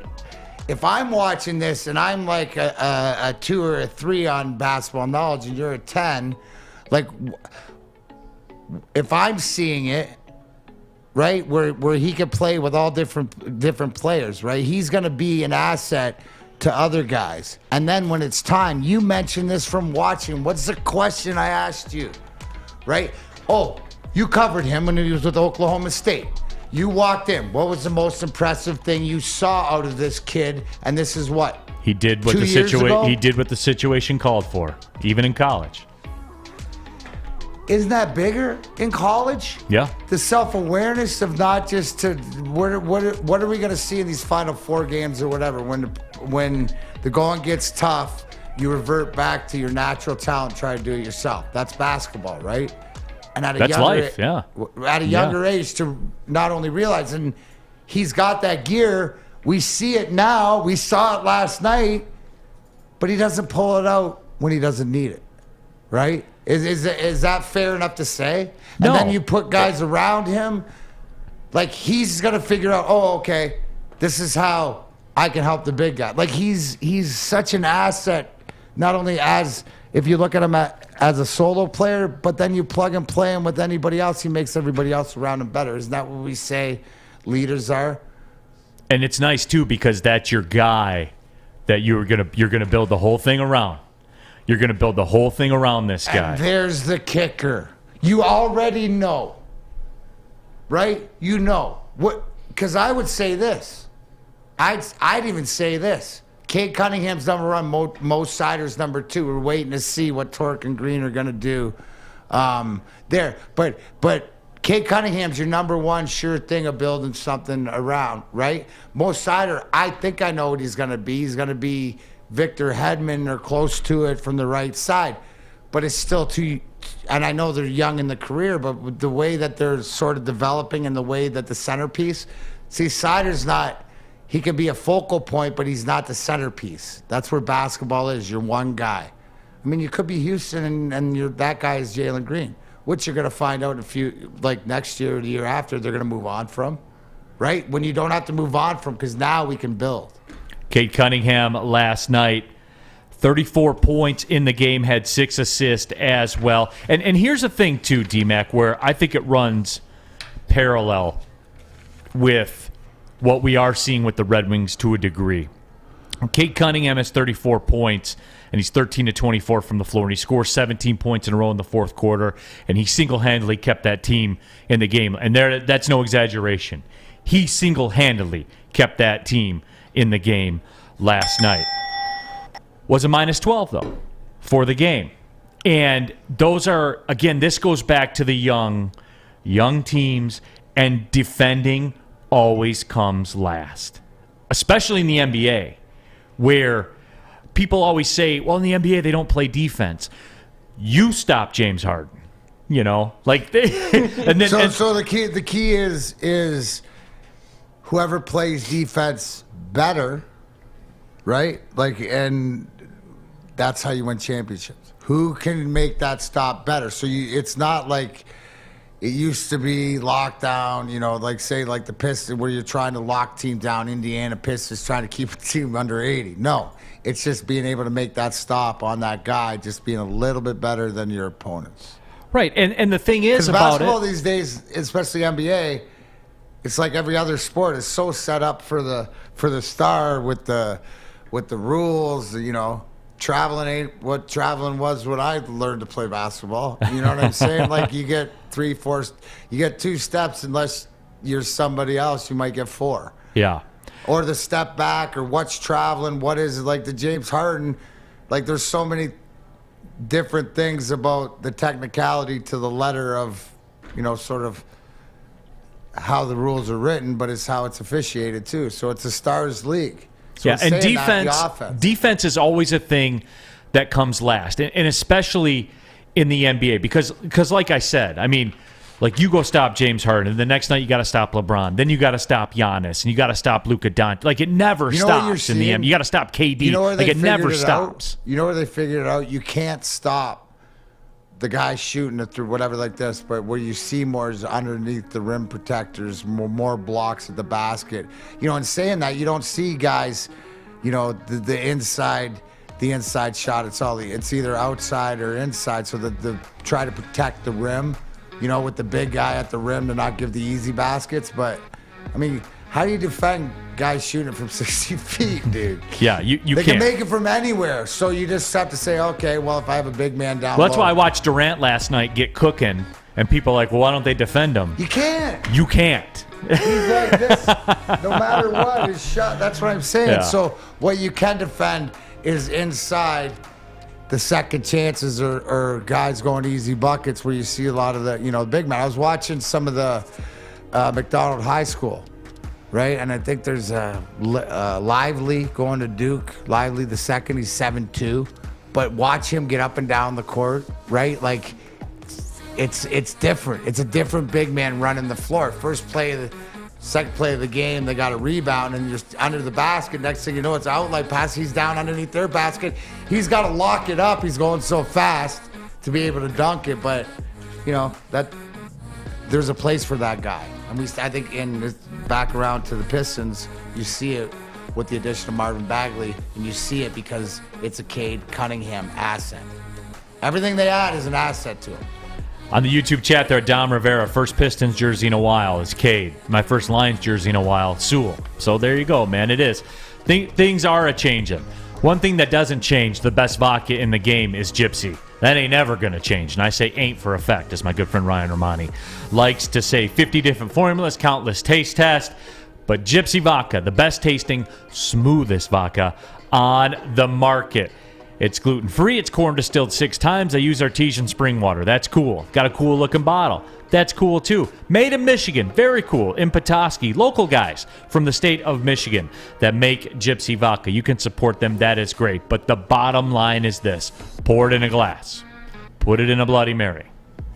However you drink vodka, put Gypsy in there and tell me that it isn't one of the best in the game. And you know what? You can say it to me. That's fine. You can lie to me. But damn it, you can't lie to yourself because Gypsy Vodka is what it is, folks. And that's the best tasting, smoothest vodka on the market. Go to the store. Ask for it by name. Say, I want that Gypsy Vodka. As always, drink responsibly. Life is full of hard choices. We're here to make one of life's biggest decisions as simple as possible. My name is Christina Gennari, and for over 20 years, I've helped hundreds of families buy and sell homes. We cover all of Metro Detroit and more, from large luxury homes to starter homes. We will work hard to make sure that you get the home of your dreams. So if you're in the market today or even thinking about buying or selling in the future, make the obvious choice. Christina Gennari, the obvious choice in real estate. Visit us at soldchristina.com today. Hi, my diamonds. It's Crystal with an X. You want to get hot and perfect like me? Here's my super easy routine. Drink at least a gallon of water before you wake up. Attach a weight to everything in your house. Hello? Sell your car and just sprint everywhere. Scream when you exhale. Don't follow Crystal with an X. Do your own thing at Planet Fitness with tons of equipment and free fitness training in our clean and spacious clubs. Join now for just $10 a month and cancel anytime. Back at it, Big D Energy, Woodward Sports Network, Neal Rule, DMac, Darren McCarty. We got Spencer, we got Sam Flannel here in the house. We're live at the Planet Fitness Studios. And we did have a critical question because we've been talking about Cade Cunningham. And look, he's the best rookie, but he's probably not going to win Rookie of the Year. And I've made my peace with that. I know a lot of people are upset about that. And the people that vote on this stuff, they're going to value the wins. That's just the way that they're going to go. But if you could redraft the draft, here's how I look at it. To me, who should the Rookie of the Year be? Well, if we redrafted the draft knowing then what we know now, who would go number one? I think Cade Cunningham. Number one. The guy who went number one, i.e. he's the Rookie of the Year. But that's just me being simple, I guess. I don't know. MSU Detroit fan, the only defense in the NBA now is when they miss the basket. And that's, see, I don't think that's fair. They defend. You can't stop Kevin Durant. You can't stop him. There's nothing you could. When his shot gets released above your hand, you can't stop him. Period. End of story. Could you stop Mario Lemieux? Could you stop Mario Lemieux? Well, DMac, why didn't you just play defense? You only hope to get. Why didn't you just play defense? What's that? Why didn't you just play defense against Mario Lemieux? No, you didn't try, DMac. He got all those points, all those goals, all those assists. You got to deter him because even when you focus in on him, you look at his supporting cast. But here's to that point is why, like the Wayne here's the greatest one. We're playing in his, I think it's my rookie year, and we're in LA, and Gretzky's in LA. Scotty Bowman, greatest coach, history, right? It's like, force Gretzky to his backhand behind the net. They hates to go to his backhand. 3 power plays in the first period. Gretzky's 3 assists, backhand sauces behind the net to somebody, Curry or somebody out front. The great ones, and not just because he's the great one, but they'll figure out how to, if you're going to focus on them, that they know how great the players are around them, so they're great at deferring, and then you got to focus in on that, and then you're playing them one-on-one. They're going to get theirs. You just hope they don't get all of theirs. Right. Right? It's a deterrent. Well, DMac, why don't you just play defense against Mario Lemieux and Wayne Gretzky? Just defend them. Tried, bro. Try my best. Sometimes you put it out like it's the old adage. Like I tell everybody is that if you give it 100% and it doesn't work out, you got nothing. You just got to tip your hat. It wasn't meant to be. It wasn't your day. And then at the end of the day, to make you feel better, when you go into the Hockey Hall of Fame, and you see these guys' names, and then you look up record books and see that these guys are at the top of the record books and they're supposed to be doing that, right? They do that to everybody. Then you don't feel so bad. Just hope they do it a little bit less than they've done it to somebody else. Right. Right. So, yeah. I mean, it doesn't matter. It doesn't matter what you do. But since we're talking young players and we're talking Detroit sports here on Woodward Sports, and this was a Spencer Raxter original, and this was great because I wanted to make sure I got it in at a time where we could give it its due diligence because I think that this one will run for a little while. What duo are you more excited about? What young duo are you more excited about? Torkelson and Riley Green or Lucas Raymond and Mo Sider? You got to pick one. You got to pick one, DMac. You can't abstain. You can't reserve judgment. You can't punt. Which one? You got half of mine, right?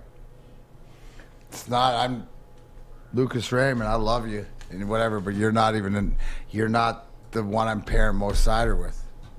It's what's coming down the pipe. Joel Edmondson, right? It's the 6'7", 6'8", left shot version of Mo Sider. So when he shows up next year and makes the team, and they're both, right, those two, because they could be the Twin Towers. From what you see, go look up what he's doing over in the Swedish Elite League, some of the highlight videos, the mean and whatever else. That will be my answer, right? That'll be my final answer. But to play your game, you know I love baseball first. You know I'm so stoked about Green and Torkelson, just to say, because get it right back. You know, my first love, I grew up in the Dead Wing era. And the Lions didn't do crap, and Pistons stunk. It was the Tigers, 84 Tigers. Right. We're still trying to get that victory back, but if these two, if these two can be the cause, imagine that if these two are the real deal, and then you're moving on from Miggy, but from what we're seeing as far as the production from these guys in spring training, if they can bring this here, and look around. Like, look around to your teams, right? Could you say Penny Sewell and Amar Ross St. Brown after this year? You could. I mean, yeah, theoretically you could. You could say, you got Cade Cunningham. Wait till whoever, hopefully they're doing it right and they get one of those 3 picks and whoever that is. What I'm saying is, look at the sun. The sun's shining on the D. It's just coming. It's just a little bit. We're vegging these plants right now. It's March. We're not ready. We're not ready, but think about, couple years. That is true. Think about the spotlight.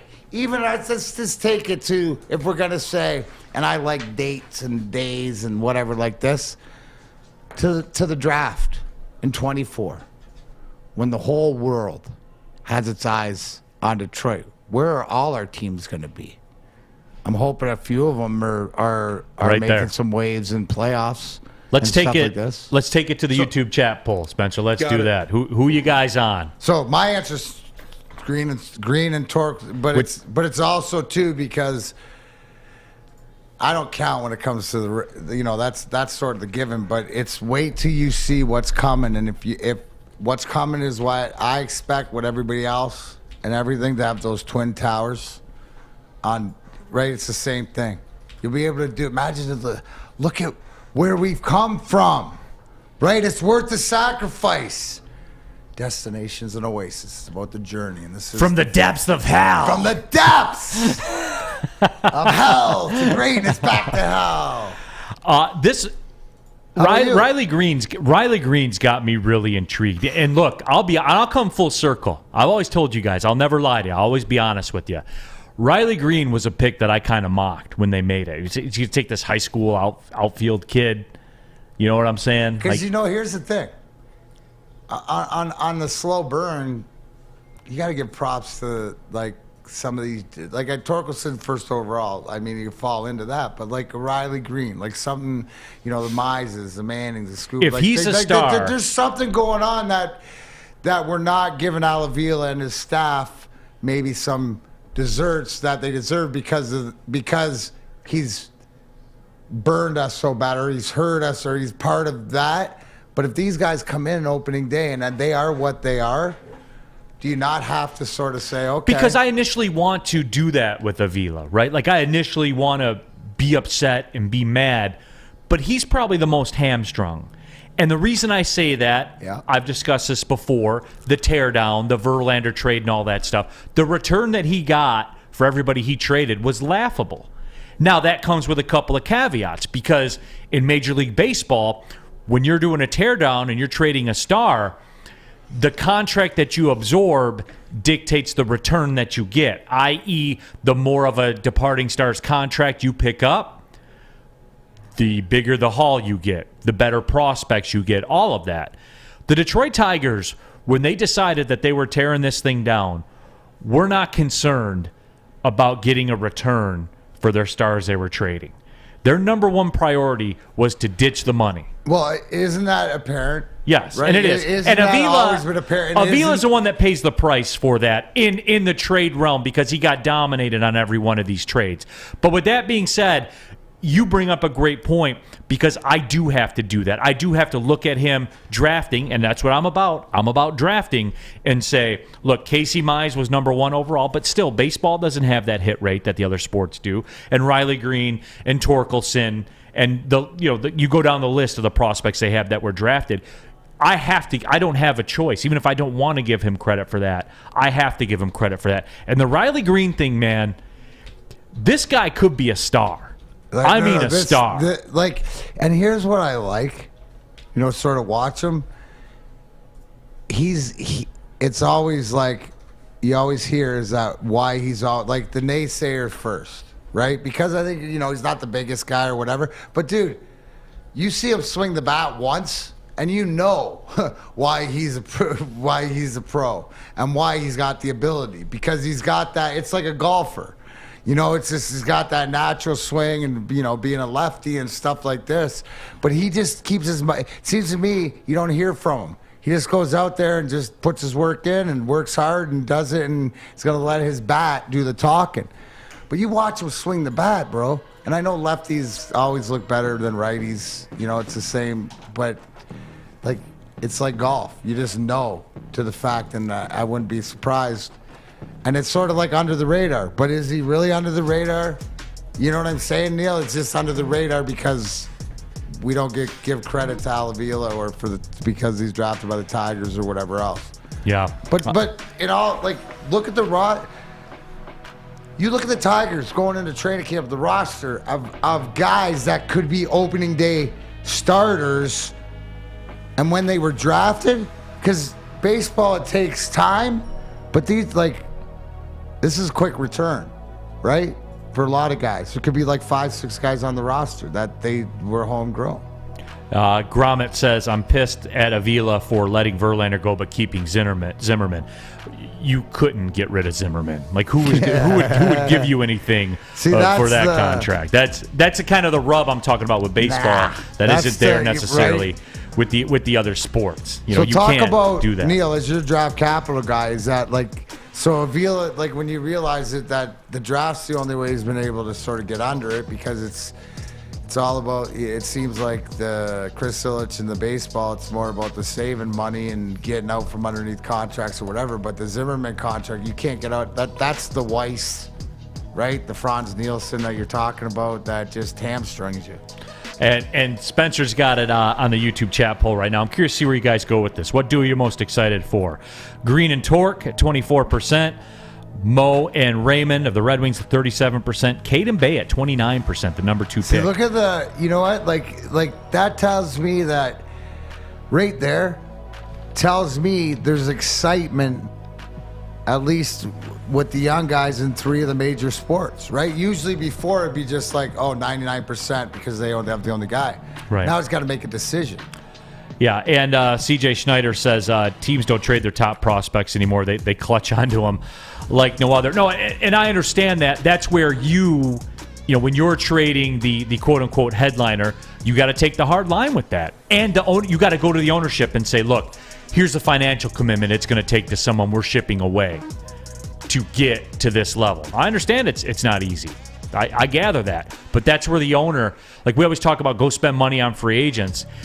No one held Ilitch accountable for taking on money to get prospects. It didn't seem to be a concern. It didn't seem to be something that was even on the radar. And that was my problem with it.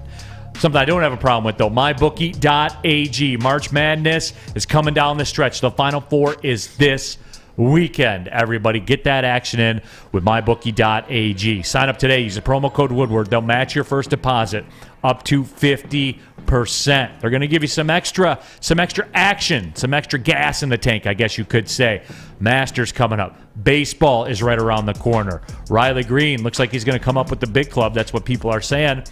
Bet on him for Rookie of the Year. You can do that. Parlay Cade and Riley Green with Rookie of the Year. That'll be a pretty sick return right there. You can do it all at mybookie.ag. And remember, if you sign up today using the promo code Woodward, they'll match your first deposit up to 50%. You can bet on anything, anytime, anywhere with MyBookie. Have a problem with gambling? Get your life together. Call the Michigan Problem Gambling Helpline, 1-800-270-7117. Fellas, let's be honest. We like things to be easy. We like simple stuff, like sports 7 days a week. We like things uncomplicated, like Lady Jane's Haircuts for Men. Open 10 to 8, 7 days a week. Walk in anytime. Sign in, sit down, watch your favorite team play. And before you know it, your hair will be game ready. Open 10 to 8, 7 days a week. Walk in anytime. Lady Jane's Haircuts for Men. It's wicked awesome. We don't like to brag that we are the toughest sports network in Detroit, but we do have a guy named Darren McCarty on our side. Lemieux and McCarty, who've had a good knockdown drag up. There they go, right on the whistle. They were talking to one another. Woodward Sports. Coming on the stretch here, Big D Energy, Woodward Sports Network. Neal Rule, DMac, Darren McCarty, Spencer, and Sam Flannel here in the building. Happy to have you all with us as we work our way towards the end. But we are talking the young duos here in Detroit sports. What duo are you most excited for? On our YouTube chat thread, you can vote in the poll, and it's running pretty much neck and neck. Mo Sider, Lucas Raymond with Cade Cunningham and Sadiq Bey tied at 33% each of the vote. Green and Torkelson with 22%. Amon St. Brown and Sewell at 12%, which I'm surprised it's that low, but I guess I can't be, right? There's 4 choices. You can only vote for one. And how excited can you really get about an offensive lineman compared to, these skill position players? I know, but see, the thing is, like, he showed up on the scene, and boom, you had a top 10 running game. Yeah. You know what I'm saying? I mean, you can't deny the impact that he made. I mean, you can be excited about his potential and what he brings to the team, but I think it's easier to but get what you're excited about talking somebody about that's is so doing layered something. that we'd have to get into with everybody else, the way that we have to see the game and the way that we break it down. It's the same thing as Maxi Rodriguez, who's going to be playing in the midfield. You know, you go to the deep stats that he wins 12 of the 15 headers. You know what I'm saying? Like, that's the thing is about the competition level, so he's got to compete, but it's more about the flair. And like you said, Neil, you get to pick one. To me, there's excitement. What I learned there is there's more people see it, and I think that they're right. The Pistons are going to pop first. People are low-key with the Pistons. Low-key, the Pistons are going to pop first. And I think are ready for the Pistons to pop first. And that sort of tells me the misnomer out there, like we know with the Red Wings it's going to be 2, 3, 4 years, right? We know inside the lines, the same sort of thing. The opening day and the consistency is what can, you know, we're always talking about what one player brings to a team, but what can two at the same time, especially in baseball, right? Because there's something there that could be the caveat, because then look around, you know, who has two position players, right? That's not even talking about the pitching staff and the mize. So, but the basketball guys, right? Which, like the fact that people are excited with Sadiq, you know, being able to hit the pieces are there and they're so much closer and everybody's ready. And I think right after this draft, like, so let's just finish. And, you know, whether we get first, second, or third pick, that's in the universe, the basketball gods, Troy Weaver, and I think they're right. Joey Two Times says, I'm torquing on some green right now. I was wondering why you were so chill today, Joey. That's the problem. No, but it is. It's guys are all bragging. Braggadocious. It is interesting though, and when you put it all out there in front of you, yeah, I mean the Cade Cunningham, and there might be some recency bias with that, with what we saw, with how he went to work against the Nets last night. But it is interesting to keep up with, and it's interesting to see these results. But yeah, the Pistons fans, man, Sam, they're low key. They took me really. I'm surprised with this poll right now. I think there is a little bit of recency bias because you saw what Cade Cunningham did against the Brooklyn Nets at Brooklyn with Kevin Durant. Pretty much went toe-to-toe with him, with Kyrie Irving. And it was a Neal Rule special where you're in Brooklyn against Durant and you show out. That counts in my book, man. Oh, it does. It definitely counts. And the fact that they still lost. In the first half, it was looking a little dicey, but when you got Kevin Durant on your team, you know that he's eventually going to shut the whole thing down, close the deal, and he did. But Cade Cunningham, that might have been the best game of his season last night. So I think that might have something to do with why it was the most dominant. It was the most dominant he's been all year. Oh, he was incredible. He was brilliant. I'm going to say brilliant, especially for a rookie. My goodness. Oh, and was that against a bad team? Well, that's debatable. I will say this with the Nets. Let me rephrase that. But was that against maybe some players that he admired in Kevin Durant, or against, you know what I mean? You get an opportunity to show the OGs. Well, here's the deal with the Nets. Like that's what I got to it is that, okay, you know, not only did, like we talked about before, I need to take over, but there's a little bit something to do it in front of Kyrie and Durant and stuff like that, and to do it in Brooklyn, wouldn't you say? No, absolutely. And here's the rub with the Nets right now is when KD and Kyrie were on the floor together, they popped off, which you figured that they would. Now, they weren't on the floor together as much as you think they would have been last night. I noticed that, especially in the first half. Now, in the second half, Steve Nash went to that bell because obviously they have to win the basketball game. It'll be really interesting to see what happens if Ben Simmons gets on the floor for them, because I think Ben Simmons can complete a lot of things for them and take them to a level. But the Nets, as they're constructed right now, I just think with the mileage that Durant has on him, and because they're an 8 seed, they're going to have to do it on the road every single time. They're not a championship team. They're not. They can't win an NBA. I don't think that they can go into Philadelphia and beat them in a 7-game series, and go into Milwaukee and beat them in a 7-game series on the road, not having home court. It's just I like that what I saw from Cade came in the fourth quarter when Katie and Kyrie were on the floor together. That's what because look at the plus minus with the Pistons last night, and look at the Pistons benches and the pluses they put up. That Nets bench is awful. It was so bad they even drug KD down a couple of times with some ridiculous looking turnovers. Enjoy them playing Haka Drummond? You know, and then he goes 6 for 6 from the free throw line. Somebody pointed that out. Oh, there we go. But he was making some shots, wasn't he? Yeah. And he goes 6 of 6 from the free throw. That's what I'm saying. line. Against your old team, it's all the focus. Meant something too. It tells you what a guy's made of. Yeah, absolutely. MSU Detroit fan. If the Pistons do trade Grant to Portland for a first rounder, they can get the final pieces in this year's draft and start making a final push for the playoffs. Well, that's why the top 3 picks so critical. So critical. I'm Team Paolo myself. I don't know, and we'll have that show coming up a little bit later on in the summer. Robert Colosia said, "Did I miss the U.S. men's national team take?" No, because when we come back, I have a critical question for you guys, and I'm going to internalize it for you. And I have a scenario all drawn up just to give you the flavor of it all. U.S. men's national team plays at Costa Rica tonight. If they lose by less than 6, they go to the World Cup. They qualify for the World Cup. I have a scenario, though, that could play itself out. If they didn't play, if they took a forfeit, it would go in the books as a 3-0 loss, and they would qualify for the World Cup if they didn't play.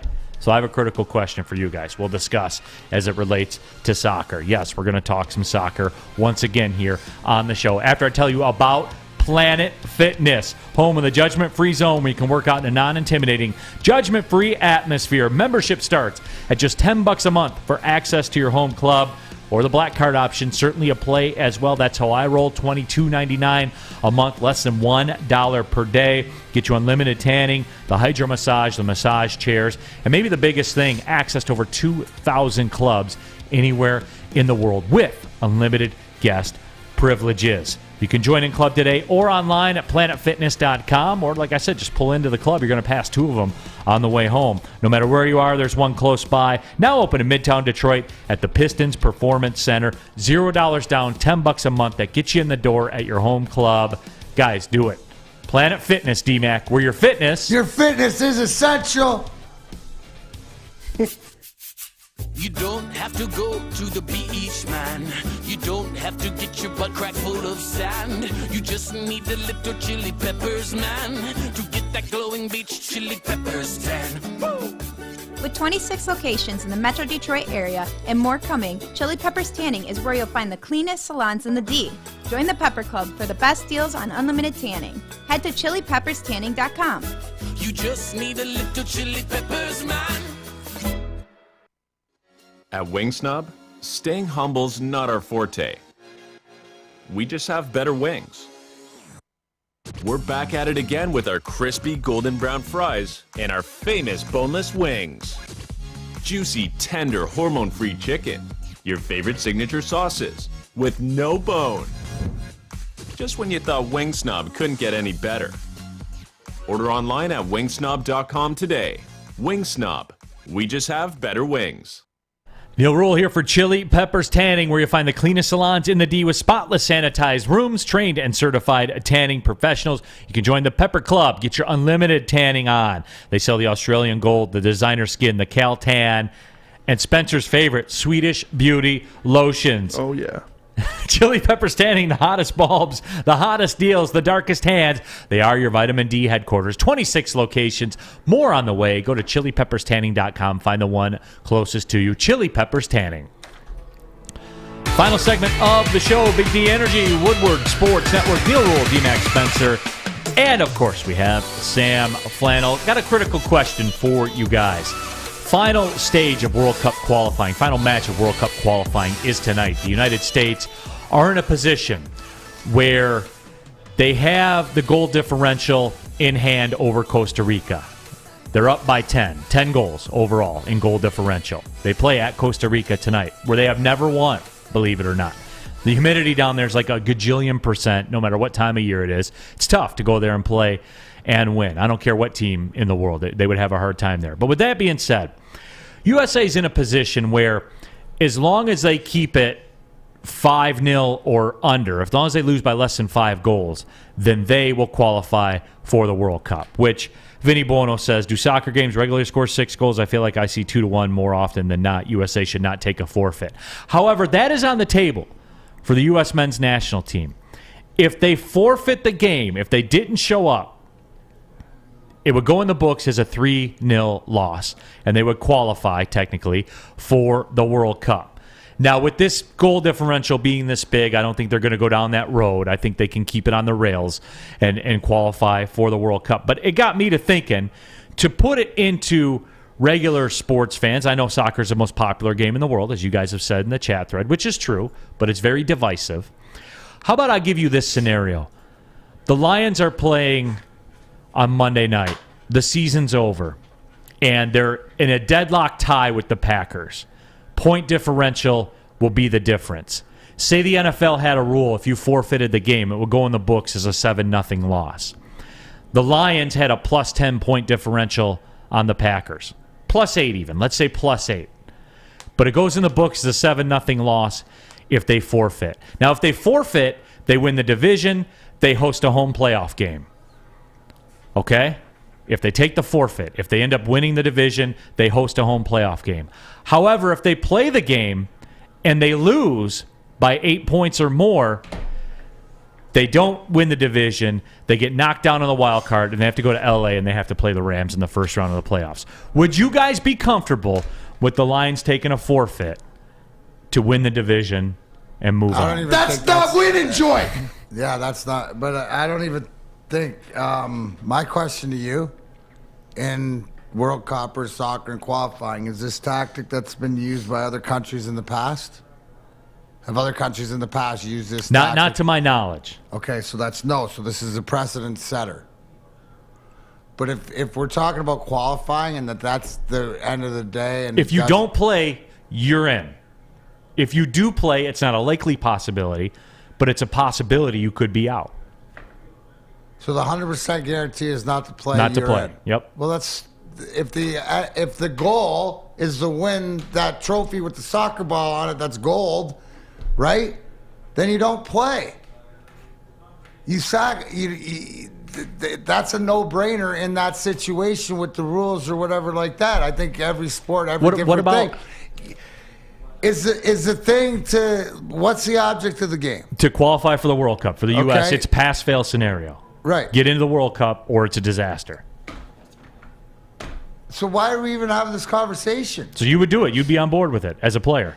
Okay, so when I go into camp, at the beginning of whatever, the qualifying, whatever it is, and it's like whatever the object, the goal, right? Either is a team is to win, or if it's our goal is that we got to qualify. We got to qualify. Now, all the work that you've done, and the goal is to qualify for the World Cup no matter what it is. And you have an opportunity to do it and not have to travel and play a game or whatever like this it's a no. What am I missing? I'm with you, man. 100% to go to the tournament is if you forfeit, right? That's 100%. The 99% or whatever, scenario probably won't happen, but there's a chance by playing this game that you could. Now, is there a benefit in playing the game that a goal is against differential or whatever, that you can give yourself a better seed, or no? No. You're locked in. All right. And this shenanigans. Well, here's the thing. You know what? Because if you play it, that's not winning. That's not winning if you play it, because the goal is to qualify, to get your name in the hat, right? I don't care how it is, right? Usually it's by winning and playing games, but if you've put yourself in the position to not even have to play the game, why is this even a conversation? And look, everyone's unilaterally pretty much in our YouTube chat poll saying no, we will play the game. So I'll put it on you. What if it were the Lions? We would play the game? They want to play the game. Yeah, they say they all want to play the game. It takes a competition aspect out of it. It feels cheap if we back in like that. So I'll put it on you guys with the Lions then. Oh, I'm sorry. I'm sorry. What if they? At the end of this, so here, ask yourself the question: what happens to the alternative that they play? Are you the same person that says, "Oh, why do they even play"? I mean, at the end of the day, it doesn't matter if the whole team and the U.S. men's team or whatever is like, we're going to play and, we know what's at stake or whatever, and they're all in it, then yes. But if I had the decision as they're going to get screwed by a call by a ref. Yeah. They're going to get screwed by a call by the ref no matter what it is. Playing in a game, you're going to accept that when you have control of this situation to take the ref right out of the game and move on. If you told me I don't get it when forget. Oh man, I don't get it. I don't get it. Again, I guess it's participation trophies and backing in. What does it matter at the end of the day? I don't. This is like the most ridiculous. I guess I'm wired differently, and I'm wired for competition. I'll play whatever it is and go to the ends of the earth. But when you don't have to put yourself in that situation, why are you gonna? When your goal is to get in the tournament, and they're telling you that you don't have to play and you're in the tournament. But if you do play, there's a slight it's not going to happen. But it could. What about somebody getting hurt? What about the old college rule about playing the bowl? I'll take you this far, too. What about the bowl game guy who's going to get drafted that goes and plays a meaningless game and then gets hurt to move on? And I'll take it this far, too, DMac. If you're Costa Rica and you got to win 6-0, how are you going to play that game? How do you get a 6-0 win? By the U.S. maybe not having as many men on the field as you. So you got to take it to a level. You know what I'm saying? You gotta goat people into taking a red card. Win. Plus, if the guys know this going into the game, they're why are we playing this? Yeah. So but that's my question. Same fact, if everybody's on the same page, that's all that matters. So when do they decide? Well, tonight, if they are on the field, they're going to play. Oh, but there isn't an announcement.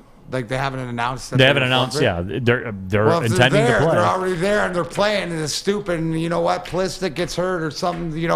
Wait till one of your stars get hurt or something bad happens. I hope it doesn't.